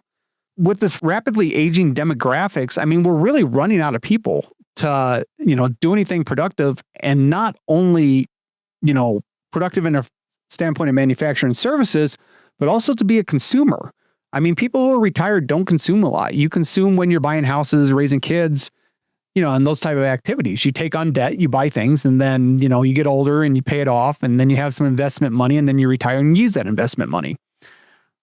And what you have to understand, men in China retire at age 60 and women retire at age 50. The blue collar or the white collar workers, the females in China, they retire at 55. Now that number is going to slowly go up. However, the country is going to age out faster than that retirement age goes up. So they actually have some of the lowest retirement age in the world, with some of the fastest aging and already aged demographics in the world. So I don't see a way to fix this. I just unfortunately see a lot of deindustrialization. You're going to have a moment of a, dystopic cyberpunk world where everything is micromanaged by the government through electronic surveillance, but no one has any money to do anything about it. It's, your Blade Runner world. Everything's going to be dark and falling apart, but there's not going to be a lot of prosperity, but there's going to be a lot of surveillance and control. And it'll be really interesting to watch what happens. And, will the truth about what's happening leak out of China? If you find the right sources. I mean, you got to really do a bunch of digging to find it. But yeah, I do think we'll be able to see it happen. And it'll be a really good test of, what other countries are going to have to deal with when they hit the same situation. I mean, we have never dealt with this level of deindustrialization. It's maybe the Black Plague, but their industry was nowhere near what it is now. So it's going to be a rough ride. And tariffs or not, the United States is going to have to learn how to be more self-sufficient. We will not be able to lean on China, whether they want to supply us or not. They're just not really going to be able to in the way that we have become used to. So yes, I guess I could say that, New Zealand and maybe Australia and, France, they're doing okay. The U.S. is doing okay. We have some time, but we're dropping also. How do tariffs impact the United States global political relationships, particularly with China? Well, first of all, we're pushing everyone away. I don't think there's any doubt in that. Anytime you start a tariff war, trade war, you're pushing everyone away. Ally, enemy, rival, friend. Right now, I think Trump's just playing a big game of chicken with China. A lot of people have said, China's going to win this. China's stronger. China will accept a lot more sacrifice or a lot more suffering than the United States. And maybe that's true. Maybe the Chinese people will take a lot more suffering. But I haven't really been seeing that with the lying flat and the let it rot, movements by the youth. That's really kind of the opposite of it. And even if they do say they're willing to sacrifice, what does that mean? Does that mean they're willing to go without energy? They're willing to go without food? Because those are the things they're going to be sacrificing. Would Americans be willing to sacrifice that stuff? Probably not. But I don't think that's what we're going to be sacrificing. We have energy. We have food. We have things that are lower on the hierarchy of need for survival. A new iPhone, a new car, these type of things, these are not low on, our needs list. These are things we would like to have. These are things we'll get angry about not having. But not having these things may actually provide some benefit to our society also. We don't want to be in a techno tyranny environment, and, more electronics just kind of takes us there anyways. So, there might be some benefits from this. But there's a lot of talks. Okay, so China's just going to step away. They're going to go with the BRIC system, which is Brazil, India, Russia, China, South Africa, and there's other countries that have signed on to it also. And the idea that keeps getting pushed around is that BRICS is going to gold back their currency and everyone's going to move to it and it's going to become the new world reserve currency. And I think one thing that needs to be realized is the whole concept of BRICS was actually put forward as, I believe, a white paper by, Goldman Sachs. So it was actually an American invention that was put forward. It wasn't even like, a Chinese or Russian, process that came out. And another thing to understand is that no reserve currency has ever come into play through decree. The U.S. dollar became the reserve currency because we were the strongest economy after World War II, and we had the strongest military, and we continued to be the strongest economy. And that's why the U.S. dollar is the reserve currency. It's not because we woke up one day and said, okay, we're going to make the U.S. dollar the reserve currency. After World War II, Britain said, okay, let's keep the pound as the reserve currency. And the U.S. looked at them and kind of laughed, and, they went home. So it's not something you can just make happen by decree. And could it eventually become a world reserve currency? Maybe. I don't see it happening. And also, you have to keep in mind that for something to become a reserve currency, all the parties involved, and it's all the countries I listed, plus, dozens of other countries, some of which are not very stable, would also have to be, I guess, in agreement on how this BRICS currency was going to be rolled out and how it was going to be managed and the digital aspects of it. And it'll definitely be, a digital reserve currency of sorts. It's a CBDC. I just don't see it working, and maybe I'm wrong, but that doesn't mean it can't, become prominent in its own right in some way. If anything, I think you'll get a bifurcation between the Western and the Eastern economies, and maybe BRICS will get used among the Eastern economies, and the dollar will get used among the Western economies. And that doesn't mean the dollar will last forever. No, it is going to collapse at some point. But it's just there isn't any viable replacements at this point. And what I really want to know is, let's say the BRICS currency is backed by gold. Do you trust China to maintain that gold ratio or even the backing altogether? Because in 1971, the United States dropped the reserve or the gold backing our reserve currency. And it lasted for 40s, 50s, 60s. It lasted about 30 years. So, that's an all right run. But the United States was a growing economy at the time. We were an extremely booming economy. rolling through the 50s and the 60s and the 70s, we were a manufacturing powerhouse. There was no reason for us to lose that currency. China, on the other hand, is in almost free fall collapse. How is a currency that's trying to come into play during a collapse going to become a reserve currency? If anything, I see people putting a bunch of money into it and then getting a rug pull. I personally would not trust, putting money into that. I mean, even if all the intentions are great and they're going to have this stable backed reserve currency that's backed by gold and oil or whatever they back it with, I just think the first chance they run into problems, they're going to just start pulling money out of that. It's going to become their cash cow to keep things afloat. I mean, the Chinese government is not going to let themselves collapse to save the BRICS currency. So even more important as far as, China maintaining their system, I think is maintaining the sea lanes. Because right now their global system, whether we're talking the Belt and Road or just their exports to the United States and Europe and the rest of the world, if the sea lanes break down and they have to start worrying about security of their ships, then all this stops. This globalization only works because it is so cheap to ship stuff. I can bring a 40-foot container in from China for less money than I can ship it from California to New York. And I hear a lot of people say, oh, well, it should be cheaper to build in the US anyways because it's so expensive to ship over containers. And, I've heard statistics for, a pair of Nike shoes coming from China, the shipping on that's like 12 cents for the container load. And even if you have to go through the Panama Canal or the Suez Canal or, add another, the $1 million boat charge to go through, add another 15 cents to the pair of shoes.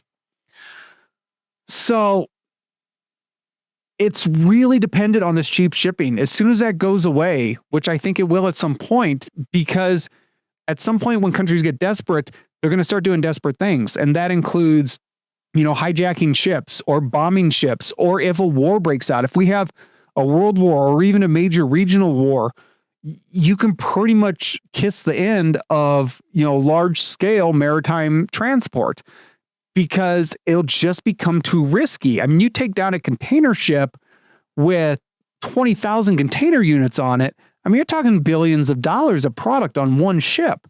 You take one of those down, no one will ever be able to get insurance again. And anyone who lost stuff on those shipments, they're going to get real skeptical on their supply chain. They're going to start looking for other options. So the more we can do now, the better off we are. I mean, just trying to get ahead of this. And that's tariffs aside. I mean, I really think if we don't bring manufacturing back to the US, we need to get it closer to home. And I mean, that's going to be a group effort, with Canada. Canada's kind of on the same economic scale as us. So they don't really provide us a low cost, manufacturing area. So they're not going to be able to really, offset China from that standpoint. Mexico will be a huge player. Mexico, for the most part, has been a good partner. I mean, they have their problems, but they have a good enough education system. They have engineering. They have some low cost labor, but they're not the cheapest either. And they also don't have the massive population China does, but they are going to be a very strategic partner going forward. So I'm just going to move on. I think I've gone enough on that one. Getting a little ridiculous. Next question is, do tariffs serve as strategic means to rebuild domestic manufacturing capabilities? So, yes and no. They absolutely incentivize bringing manufacturing back, but other things also have to happen, and they also incentivize other things, which may not be ideal. So, if I take a quote from Charlie Munger, he said, "Show me the incentive, I will show you the outcome." And tariffs are just that. Tariffs will encourage us to bring manufacturing here, but that may not be the first choice. In addition to bringing back manufacturing here, it also encourages companies to pay off politicians to change laws to get tariffs reduced. It'll encourage people to pay off people to let stuff slip under the radar, to classify products and lower tariff margins. It'll also encourage companies to make products differently. Put a pocket in a different place, put a different sole in a shoe, do things so you can classify a product as something in a lower tariff bracket. So that is not productive in any way whatsoever. It's just causing additional cost or inconvenient design considerations to products just to get around tariffs. And that kind of reminds me of what we're dealing with in our economy right now. We're in a completely financialized economy that is more focused on making money than making something productive. It used to be that a company would make a good product and people would buy it. And that's why that company would become prosperous. And that's how it's supposed to work. But now we have redesigned our economy to focus on financializing it. It's now about, how do we manipulate money to make more money? We're in situations where the best financial process for a company would be to buy out, or I guess the best business plan for a company would be to buy out another company, rip it apart for scrap, make $1 billion off it, and put it out of business the next day. That is a very perverse incentive. And we're dealing with an entire economy that's based on incentives like that. It's all about short-term profits. It's not about turning around a company, making money. It's not about doing something productive. It's how can we get the most money the most quickly and move on to the next endeavor. And I like to compare this with a little analogy. People like to complain about, oh, it's all rich people. It's all rich people. It's all poor people, whatever. So if you have two people who go and say, I'm going to start a business or a bicycle business company. And the first guy goes out and he starts making bicycles and he hires a bunch of people and he innovates and he sells 1 million bicycles and he pockets $1 off every bicycle. That is an extremely productive way to run an economy. It raises everyone up. Then you have the second person who says, I'm going to make $1 million selling bicycles. Well, his method is he goes out and he steals 1 million bicycles and takes them in for scrap and gets $1 scrap for each one. They both started a bicycle company and they both made $1 million off 1 million bicycles. However, one of them made the world better, put money in people's pockets, made everything more prosperous. The other person made $1 million and probably cost the world $100 million. So just because you're making profit does not mean you're making progress. And we really need to look at what our, objectives are here. So I think we heard recently that Trump said, drill, baby, drill, drill, baby, drill. I get it. Okay. He wants to have more drilling in the US. He wants more oil. He wants us to be even more energy independent. But the problem is we don't have the incentive for these companies to drill oil unless the dollar is high enough. So all these companies have come out, whether it's Exxon, or I'm blanking on who all the American companies are, but they're saying we have no plans to increase our drilling. Our plans are to look at long-term profits, long-term planning, and that's what a business is supposed to do. Companies don't come out and start manufacturing because a politician says, now's the time to do it. I'm going to get behind you. Well, they haven't been really that restricted as it was. Under Biden, where he was saying we're going to get rid of oil, yeah, they were disincentivized to invest in new oil. But just because someone tells you to drill doesn't mean you're just going to turn around the next day and start doing it. So if we are going to bring it back, it's not going to be just by telling people, let's start manufacturing. It's all going to be about, it's going to have to all be automation. We just don't have the people. It's going to be new technology. It's going to be redesign old technology.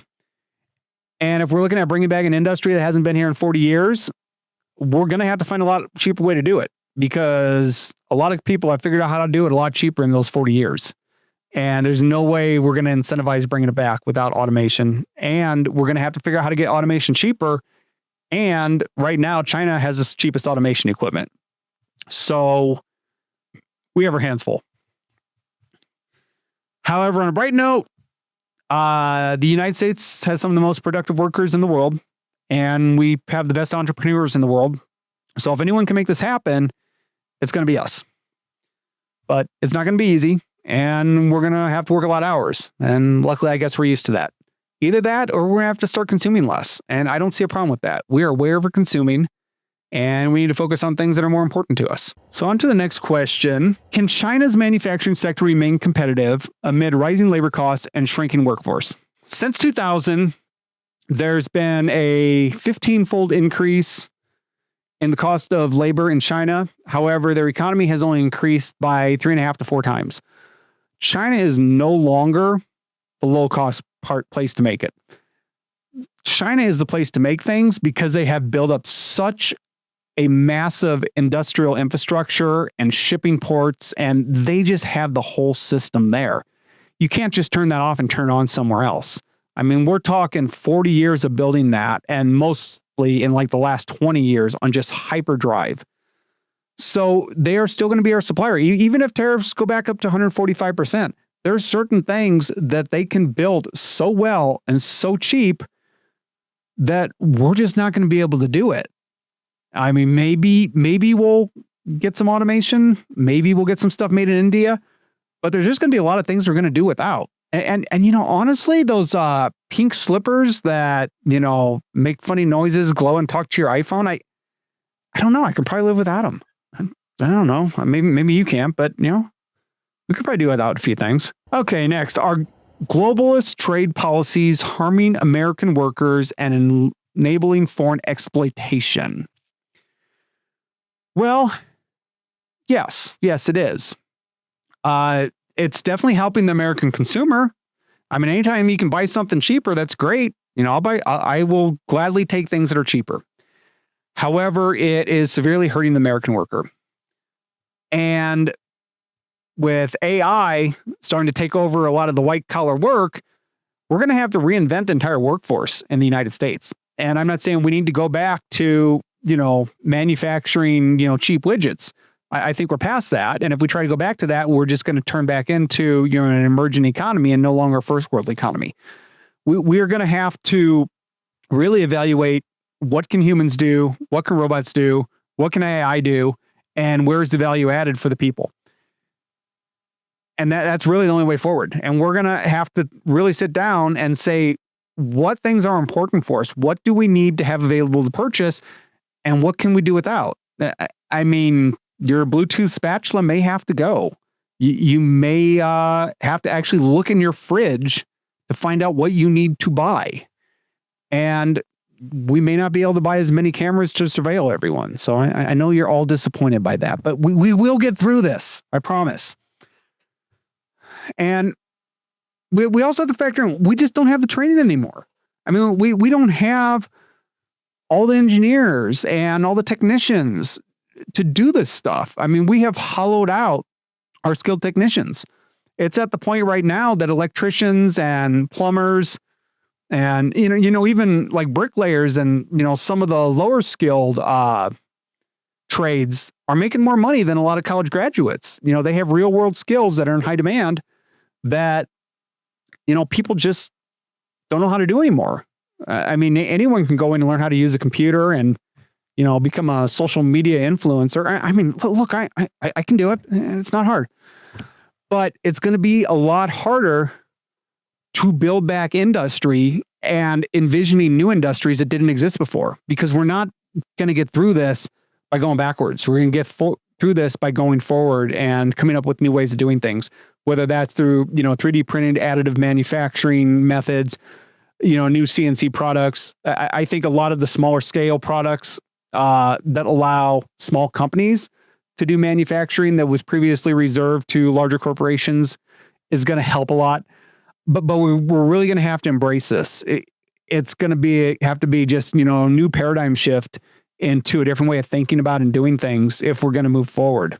I mean, it's going to be I don't want to say a new industrial revolution because that gets used too much, but it's really going to be a new idea on doing things. We're not going to just be putting up massive factories that knock out 1 million widgets a day. It's going to be more of like smaller factories that are adaptable, that can produce, what we need, whether that's on order or, in the scales that we need with, the level of diversity that's, desired and required. So I just want to say if, anyone has some suggestions on guests I can bring on this show, anything involved in like the engineering. I also dive into economics a bit. I do a little on politics. I don't like to get too deep into politics unless it's involved in engineering in some way. Or if you have some podcasts you think I should go on, let me know. And, I'd like to get the word out, and I'd like to talk to some other people and get some other ideas, because right now you're stuck here listening to my ideas, which may or may not be right. They're right in my mind. I guess that's all that matters to me, right? No, I'm joking with you. I need to hear from other people. That's the only way I figure things out. Okay, so going on to the next question. Can Trump's tariff strategy be seen as a bold act of patriotism in defense of U.S. economic strength? Well, first and foremost, I think the best way to describe it is chaos. He kind of has the cart before the horse. However, that being said, was there a methodical way for him to do this? In theory, yes. In theory, everyone in Congress could sit down with industry and we could all hash it out, sing kumbaya, come up with some great ideas, and everyone would go back, Congress would go back, they'd write up some bills on how we're going to move forward, and absolutely nothing would happen. You would end up with a few industries who came in, paid off some politicians, threw a bunch of money at these industries and said, go for it. And we'd end up with the same problems we had under Biden, where money was shoveled out to a bunch of companies for green technology, almost all of which went bankrupt, and the founders pocketed a ton of money.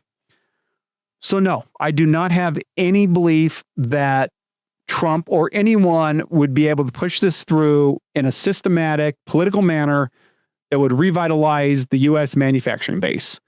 I think what Trump is doing is he's taking a sledgehammer to it. He's trying to get as many deals as he can, and he's hoping everything falls in place through the private enterprise. Will it work? I don't know. Do I understand why he's doing? Yes. Do I think it's a good idea? I have no idea. And I guess time will tell. How might China's internal governance affect its ability to address manufacturing and demographic issues? Well, at this point, because like I mentioned, they have collapsed the real estate system, manufacturing is all they have left. And when you're a hammer, everything's a nail. So right now, what China's trying to do, or the government, or Xi Jinping, at a minimum, is saying manufacture more. That's his drill, baby, drill. He says put together iPhones. And that's because all they have. That's what has gotten them where they've gotten.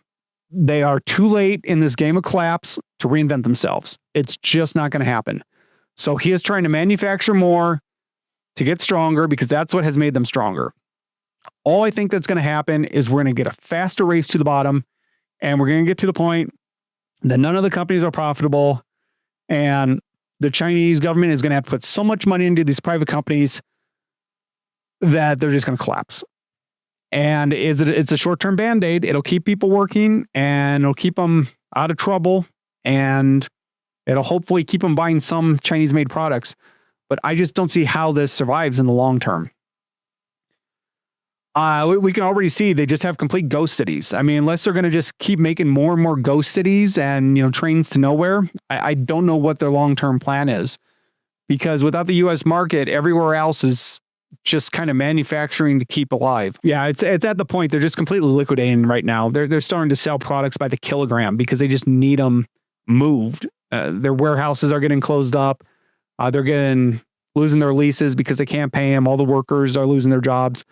It's really, really just a huge mess.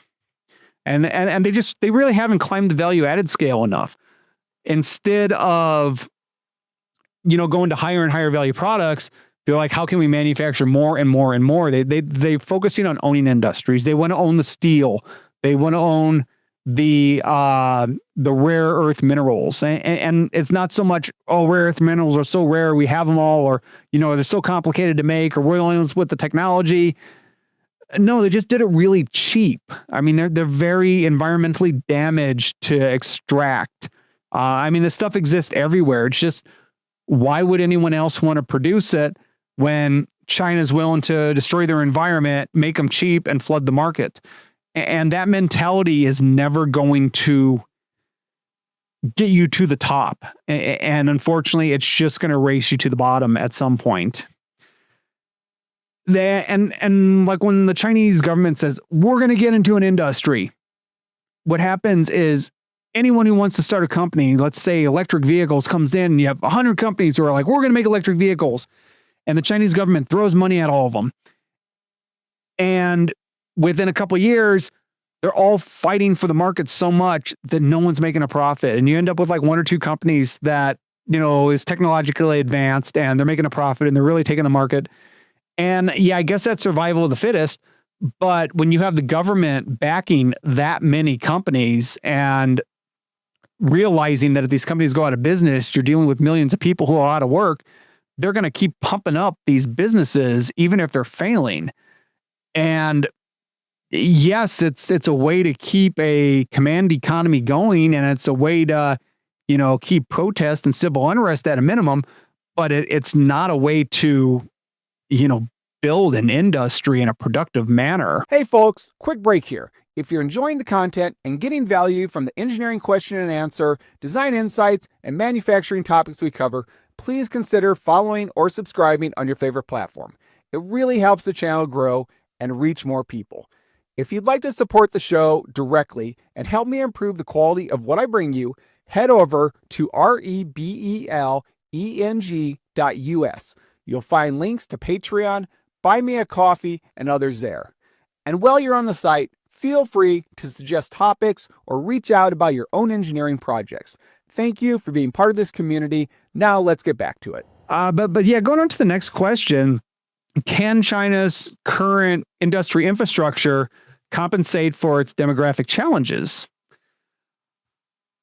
Yes and no. China has had an amazing growth story. They have put money in all the right places. They have made things grow. They have taken very poor places. They have built roads. They have built high-speed rail. They have built electrical grids. They have built power plants and roads, and they have raised China up to such a level. They have become so prosperous to a point. The problem is eventually that game ends.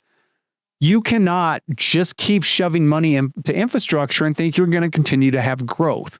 That has a peak. You have a plateau, and it actually starts to go down because you actually start to build more infrastructure than you can maintain. And then everything starts collapsing because your maintenance costs become higher than what you can sustain. But yeah, you can't start with 100 companies when you ultimately only need 2. I mean, maybe you start with 5 and you weed it down to 2, but you're ultimately making all these companies just compete way too hard with each other. And the only way that's going to work, they're going to have to completely reevaluate their economy, and they're going to have to let go of control, as I said before. And I just don't see that happening. I just see them continuing to beat this dead horse until there's just nothing left. And maybe something will change. But yeah, I just don't see it at this point. Is opposition to tariffs driven by corporate interest rather than concerns for the American people? Probably. Will tariffs benefit the average person? Short term, no. Long term, maybe. Really long term, if we keep the tariffs? Probably not. I think there's a very fine window here. And yeah, corporate profits are definitely pushing for no tariffs. Corporate profits pushed all our manufacturing overseas. Right now, it's all about corporate profits. It's just about, moving money. It's not even about making products anymore. How can I move this money to China and then move it back from China and then move it into people's pockets so I can get more money to buy more stuff from China? It's barely even about developing products. At least we used to outsource used to do all our development in-house and just send the low-cost manufacturing to China. How we're even at the point now that we're just buying products from China, manufactured and designed there, and just dump it on the market for quick profit. That is definitely not a sustainable process. That will lead us to demise very quickly. We just have such a financialized economy. Oh, and also we don't really even have warehouses anymore. We've started to build some recently, but we were almost to the point that all we did is just outsource it. It comes in a truck, it gets put on a Walmart shelf, it goes to a consumer. I mean, never went to a Walmart warehouse, just went straight to the store. And I think during COVID, we realized that was a big problem because we didn't have any warehouses. and supply chains got all messed up, and supply chains are going to get messed up again because people quit placing orders because of this 145% tariff. Chinese factories start making stuff. Some places close their door. I mean, to get everything all wound back up and moving, it's going to take time. And we're going to have supply shocks. We're going to have undersupply, and then we're going to have oversupply, and then we're going to have places go out of business, and then we're going to have liquidations. And then if the tariffs stay low, we're going to have, a bunch of buying again. And it's a very unstable market. I think there's some good opportunities here for products that can be bought back to the United States to be manufactured here, because then you have a stable supply chain, and that may mean a lot more than just a lower price. Okay, so then the next question was, could imposing a 25% tariff on trade with Canada and Mexico increase costs for several industries and potentially shut down key manufacturing states? I would say short term, absolutely, we have some problems here. And especially now that I believe the tariff on car parts has been put in place, because a lot of parts get manufactured in, China, US, or Mexico, get moved across that border and then get assembled into a final vehicle. And some of them get moved back and forth several times. Like, you'll build parts in Canada, comes to America for a sub-assembly, goes back to Canada for a larger sub-assembly, and then comes back to the US for the final car. And if you're putting a 25% tariff on that each time it crosses the border, well, that's pretty much, a no-go issue. That is going to make things very tough for the auto industry.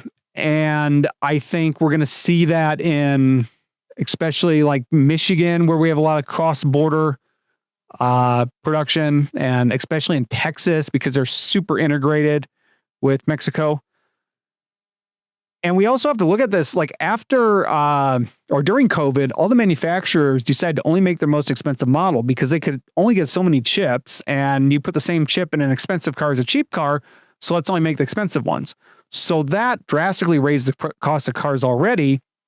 And after, the COVID supply shock was over, all the dealers got flooded with all these cars at higher costs that no one could afford. So if people can't afford the cars now, they're not going to afford them later, which is going to mean that all these manufacturers have to have drastic cuts. I mean, we're already at the point right now where we're talking about Nissan is on the verge of bankruptcy. Stellantis is not looking good. So I think they're going to probably have to break up, and who knows what's going to happen with Chrysler, Jeep, and Dodge. And the companies that manufacture a lot in the United States are going to do better. General Motors manufactures a ton in North America, but they also manufacture a lot in China and Mexico. So that's going to put them in a real hurt. So yes, I think this is going to be a problem. I think we need to figure out the China and Mexico thing. We definitely are in a position where we need a free trade agreement with them. I do understand that Trump is trying to use this as a negotiating factor to secure the borders, and I understand why he's doing it. Will he get the outcome he's hoping for? I don't know. I think there's a lot of factors in play here, but I do hope that it gets worked out, and I hope we, get a border policy that's reasonable. I hope we get things secure, and I hope we get free manufacturing going back and forth, because we need to work things out with our neighbors and be productive here. I think we have a lot of perverse incentives through CAFE, corporate average fuel efficiency. And the problem we have is there's a lot of perverse incentives to make vehicles larger, because when we make a vehicle larger, it puts it in a different category, allowing it to be less fuel efficient.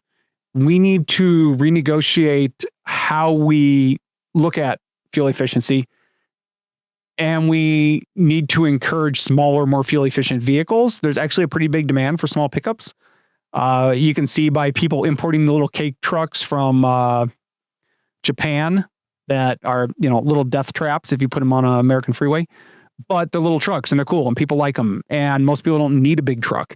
So we have this huge market for smaller vehicles that are more fuel efficient. And if we just had proper incentives to produce these vehicles, and I understand that it's harder to pass crash test with smaller vehicles, but we can find a way to make them safe.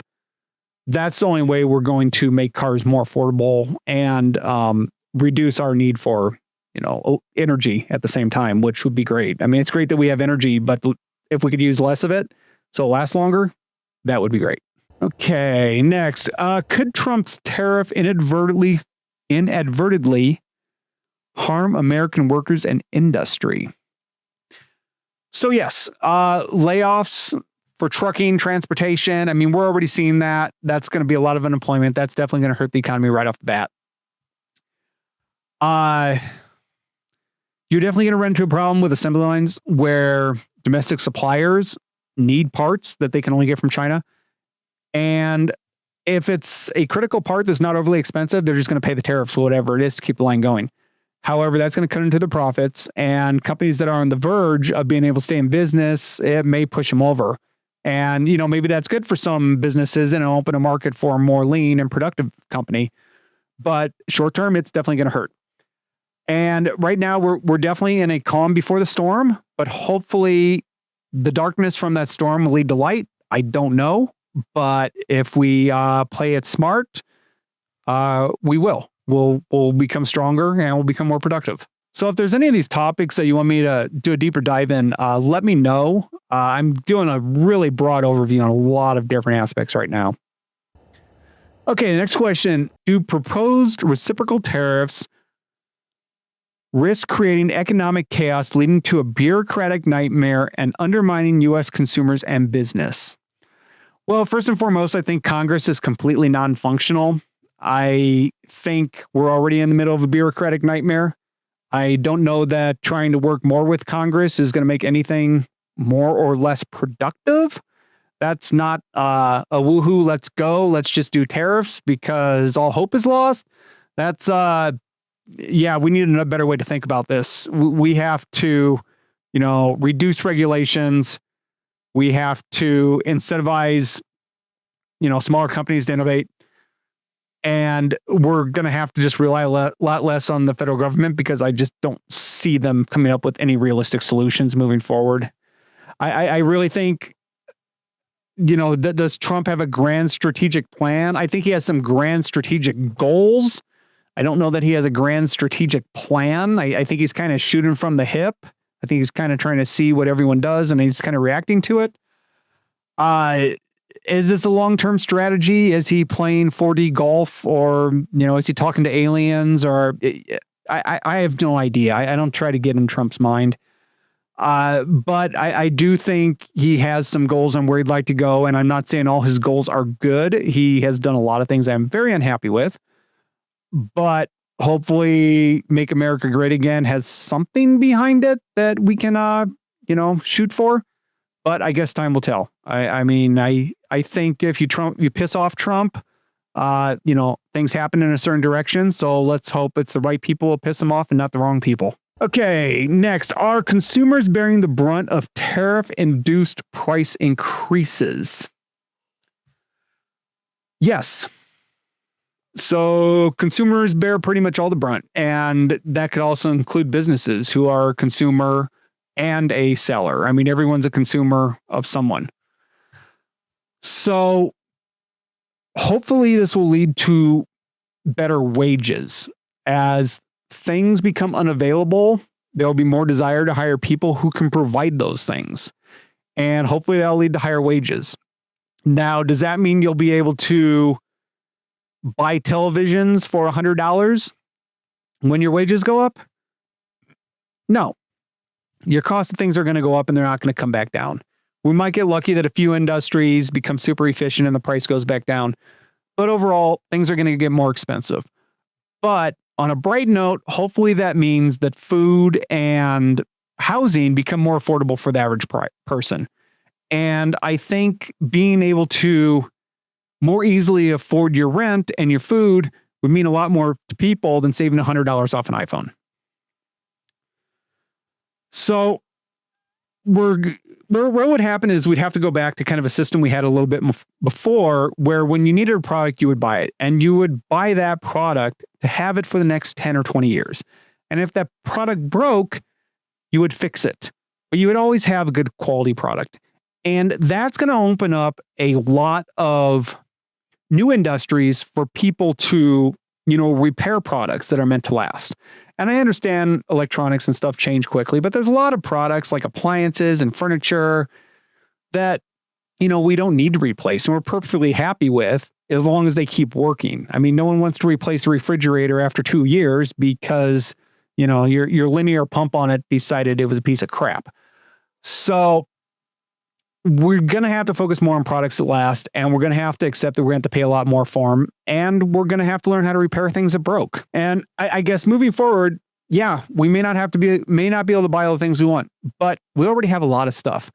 The United States pretty much has a shopping addiction, which means we have more stuff than we know what to do with right now. And if we stop getting stuff, we're going to start going through our closets and through our sheds and say, wait a second, I got something that'll work. And we're going to find a lot of stuff at garage sales, and we're going to start trading stuff, and we're going to repair stuff, and we're going to refurbish stuff. And we will do that because if we don't have the income to buy it, we will figure it out. And there is so much stuff out there right now.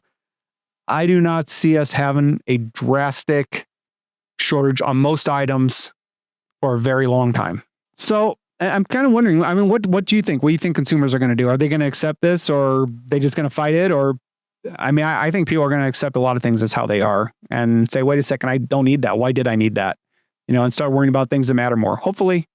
Otherwise, people might just go crazy because they can't get a new iPhone, but, time will tell. So, next, as the U.S. prepares for a decade of Chinese manufacturing, could the slowing of industrial expansion caused by these tariffs come at a worse time? Well, what was the best time to deal with this? Well, the best time was 40 years ago when we started outsourcing everything. When's the next best time to deal with it? Right now. So either we deal with it now, or we deal with it when China falls apart and the sea lanes break down and other countries start aging out. This isn't going to get better. This isn't going to fix itself. I personally would rather deal with it now than when I'm too old to deal with it. I would rather be part of the solution now than just waiting around for the problem to get worse. Is it going to be comfortable? No.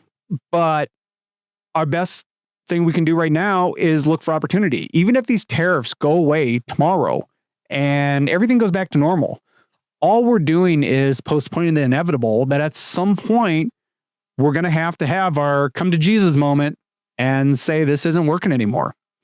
So, what better time than now? So next, is the weakening of the US dollar linked to tariff policies? So since the tariff policies were put in place, the US dollar has gone down 9%. And maybe that is tied to it. And part of that is due to Europe had a lot of problems, and I believe they got some of those straightened out. Germany announced they're going to dump a ton of money into their economy. I think it's, government helicopter money in Europe that's trying to spur industry. That's kind of made the euro go up more than the dollar go down. But you have to keep in mind the dollar's at a pretty high level. It's floating around 100 right now. And it was reaching such high levels in the past several months before this that we were actually starting to see, foreign economies start to collapse because they just couldn't handle the dollar at such a high price because they need dollars to buy all their inputs. And with their money going down and our money going up, it was becoming very difficult. So where the dollar is right now at 100 is probably better for the global economy. I mean, the United States manufacturers are getting completely priced out for exports. I mean, our products are becoming too expensive for anyone to buy them. So we're actually at a much healthier level right now. So we keep hearing about how the US dollar is going to just completely collapse because everyone's trying to de-dollarize. And I don't agree with that thought process. To de-dollarize, people and companies and countries have to pay out their dollar debt. Most of the dollars that are created are not just printed by the government. Yes, our government has a spending problem and they love to print money. I get that. But most US dollars are created by banks. And a large percentage of those is in what's called the Eurodollar system, which is the US dollars that are created by European banks. They don't have any tie really to the US financial system. They just lend out money in US dollars. And then that money has to be paid back in US dollars. So if you have a country or a company who says, I hate America, I'm done with this, Trump's an asshole, I'm getting rid of my US dollars and I'm switching everything over into euros or bricks or clamshells or, fairy dust. I don't know, whatever. First thing you're going to have to do is you have to pay off that US dollar debt. The problem is we have more US dollar debt in this world than we have US dollars. So we're going to run out and we're going to pay this all off. So we got to get all the US dollars we can. To get these US dollars, they're now in higher demand. So the price of the US dollar went up. So in order to pay it off, it actually runs the US dollar through the roof, which is where the crisis is going to come from. Now, eventually, I guess all these companies and countries could default on their payments and not pay back their US debt. And, eventually, could it bring down the US dollar? Well, yeah, it could, but being that the US or the world economy runs on the US dollar, you would have to take down the entire world economy to take down the US dollar. And will the US dollar collapse at some point? Well, absolutely it will. I mean, it's a fiat currency. There's nothing backing it. At one point, it will fail. However, I don't see that happening soon. And what's going to replace it? I have absolutely no idea. And honestly, I don't think anyone knows. I think whatever replaces it, we don't know yet. Will it be a central bank digital currency? I'm sure it will be digital in some form. Will it be backed by gold? Maybe. Will it be backed by Bitcoin? Probably not, but I can't rule anything out. I just think that we have a lot of unknowns right now. And, I'm going to stick with the US dollar until I see some evidence that, something else has a chance of, making some headway, which right now I do not. So yeah, let me know. What do you think is going to happen with the US dollar? I mean, do you think it's collapsing? Do you think it's going to get stronger? I mean, do you think BRICS is going to replace it? Do you think we're going Mad Max? Are we going to go back to barter, or are we just going to quit buying stuff? I don't know. I mean, as long as we're not eating people, I guess we got options. That's an option too. Okay, not a good one. But anyhow, let's not go down that rabbit hole. Okay, next question. Could tariffs contribute to a broader global economic downturn? Well, yeah, absolutely. I think we're leading to a supply chain crash, but we're just pulling the crisis forward. These tariffs could lead to a global financial crisis, just like the 2008 global financial crisis did. But the 2008 crisis was coming either way. I mean, we blame it on, bad mortgages, but, that was just a symptom of it. I mean, we had monetary problems. We had supply problems. We had a lot of problems back in 2008. And we're dealing with a currency crisis right now. We have failing demographics all over the world. We have a lack of growth. We actually have negative interest rates, especially in like Europe. I mean, economists never thought that was even possible a decade ago. So we're dealing with a collapsing, degrading, system. If you look at Japan, really the world is dealing with what Japan dealt with in the 90s. And it took Japan, I think, 30 years for their stock exchange to get back up to what it was in like 1990 or somewhere around there. And that's not inflation adjusted. And that can happen across the world where we just go into a level of stagnation that there's not the productivity or the consumption to pull us out of it. And a lot of people think we're going to be resource limited, like we're going to run out of ores and we're going to run out of oil and we're going to run out of everything we need to build this stuff. But I wonder if we even get to that point. I wonder if we have such a collapse that, we actually end up with an oversupply of things because we just end up not using the stuff up. We just run out of people and run out of consumers to actually use all the resources that we have. I mean, we're not using them productively. So who knows if we're even going to have a high demand going forward. And yeah, I mean, people are just aging out and you can't change that one. And we're not making enough replacement people to solve that. So, I mean, how do you feel about the economy? I mean, do you think we're moving forward? Are we on fire or are we falling apart? I mean, are we going to be better next year? Are we going to be better in 10 years? Or are we going to be worse? I mean, I think we're going to have some rough patches, but what happens in the future, I really don't know. I mean, we could have a new renaissance. We could have a golden age. We could be, the roaring 20s again. We could be, the 50s when, all the productivity from World War II carried over into civilization. Or we could just watch the world end in a whimper. I don't know. I'm hoping we don't, but it's going to take a major reinvention. And I think from an American standpoint, the United States has reinvented itself many times over the years. Anytime we start to get scared, like we're falling behind, we tend to overreact. And once that settles down, we tend to have a new industry and we tend to move forward in a way that is revolutionary. And hopefully that happens. But, we will see. I mean, society's pretty crumbled right now. And it's going to take something drastic. And I hope that drastic is not a war. And I follow Neil Howe's work quite a bit.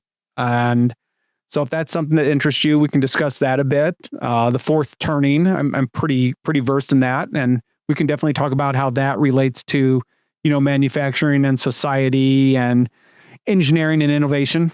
Okay, are tariffs leading to a misallocation of resources within the economy? Yes, in a way.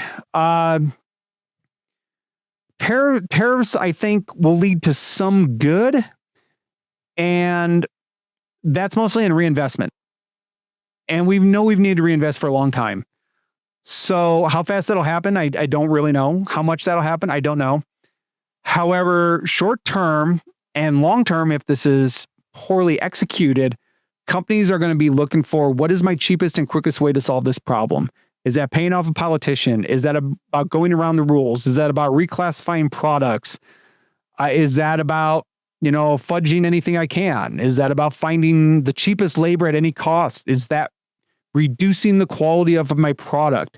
All of these are things that could happen that are negative ramifications to these tariffs. Hopefully, whoever comes up with innovative solutions and puts the work into it will come out with, come out on top. As Edison said, 1% or success is 1% innovation and 99% perspiration. And if we take that attitude, yeah, we're going to do amazing. American entrepreneurs are going to be, leading the world, and no one's going to stop us. However, if we're just looking for every shortcut for a quick buck, things are not going to go well. As far as the real misallocation of resources from a monetary standpoint or financial standpoint, I think we first need to ask, where are these tariffs going? I mean, are these tariffs just going in to line the pockets of more, ill-conceived government programs? Then, yeah, we gained absolutely nothing. Now, if these tariffs come in and all this money is used to, help small businesses innovate and improve infrastructure and fix broken or aging infrastructure, yeah, then maybe it makes sense. Maybe it would be good. But I have yet to see a plan onto where this money is supposed to go. If anyone has seen a plan on how this tariff money is supposed to be used and what your thoughts on it are, let me know. Either put something in the chat or go on the website, rebeleng.us, and just shoot me an email. I'd love to hear from you. I'd also like to know what you think about the entrepreneurial culture. I think the U.S. is the best in the world when it comes to entrepreneurs. We have several things in our favor.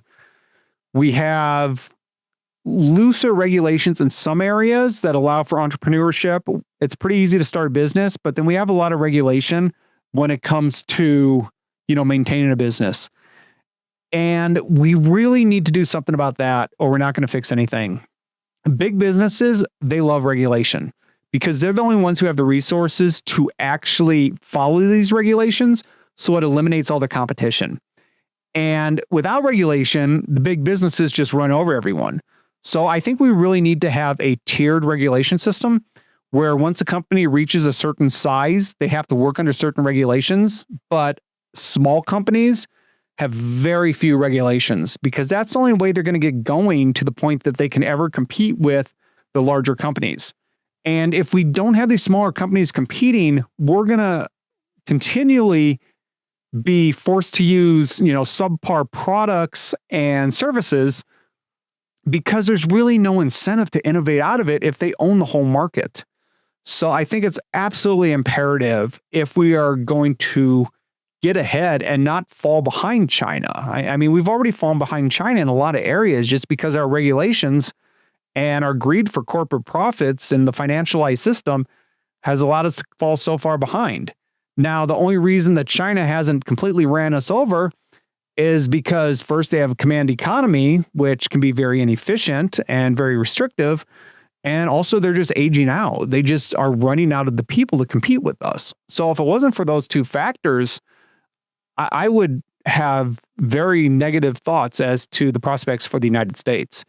But we're kind of being handed this handicap by the rest of the world, just doing worse than us. The next question is, do tariffs align with the broader goal of economic growth and stability? So this is where you ask 10 economists and you get 11 answers. I can't really predict that. I think there's too many factors. Everyone's going to do whatever the government incentives are. So if the incentives are to buy back stocks, they're going to buy back stocks. If the government or if the incentives are to produce something productive that the people need, that's what they're going to do. Hopefully, it just doesn't lead to a bunch of crony capitalism. Government, pretty much all governments are very ineffective at doing most things, but they're really good at giving favors to people who buy them off. And if we continue to live in a culture that allows that or encourages it, then it's going to be pretty tough. So let's hope that, I'm not going to say fix the government. I don't think that's ever going to happen, or it's not going to happen before it collapses. Let's hope we can find a way to work without the interference of government in a way that is beneficial to all society. So another question is there sufficient transparency and rationale behind the implementation of tariffs? Well, I think I would say the whole system seems absolutely chaotic. I think we can say that Trump isn't really working with many people, if anyone, in the way he's moving forward. But as I mentioned before, I don't think Trump could work effectively with anyone because I don't think anyone wants to work with him, at least any number of people in Congress who would be necessary to do anything productively. So I think he's just kind of playing from the hip. Does the chaos have a plan behind it? I don't know. If it does, is it a good plan? I don't know. Yeah, so I think it's just more about playing the chessboard than making any real policy. If he wins on the chessboard, does America win? I don't know. Does his policy lead to success that we can see? I don't know. I just don't think much is going to happen in the form of legislation as far as fixing any of these problems. So I would like to know, we're reaching the end of this here.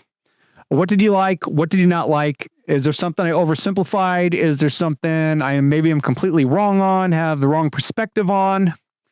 If you have some questions, then go ahead and send them to me.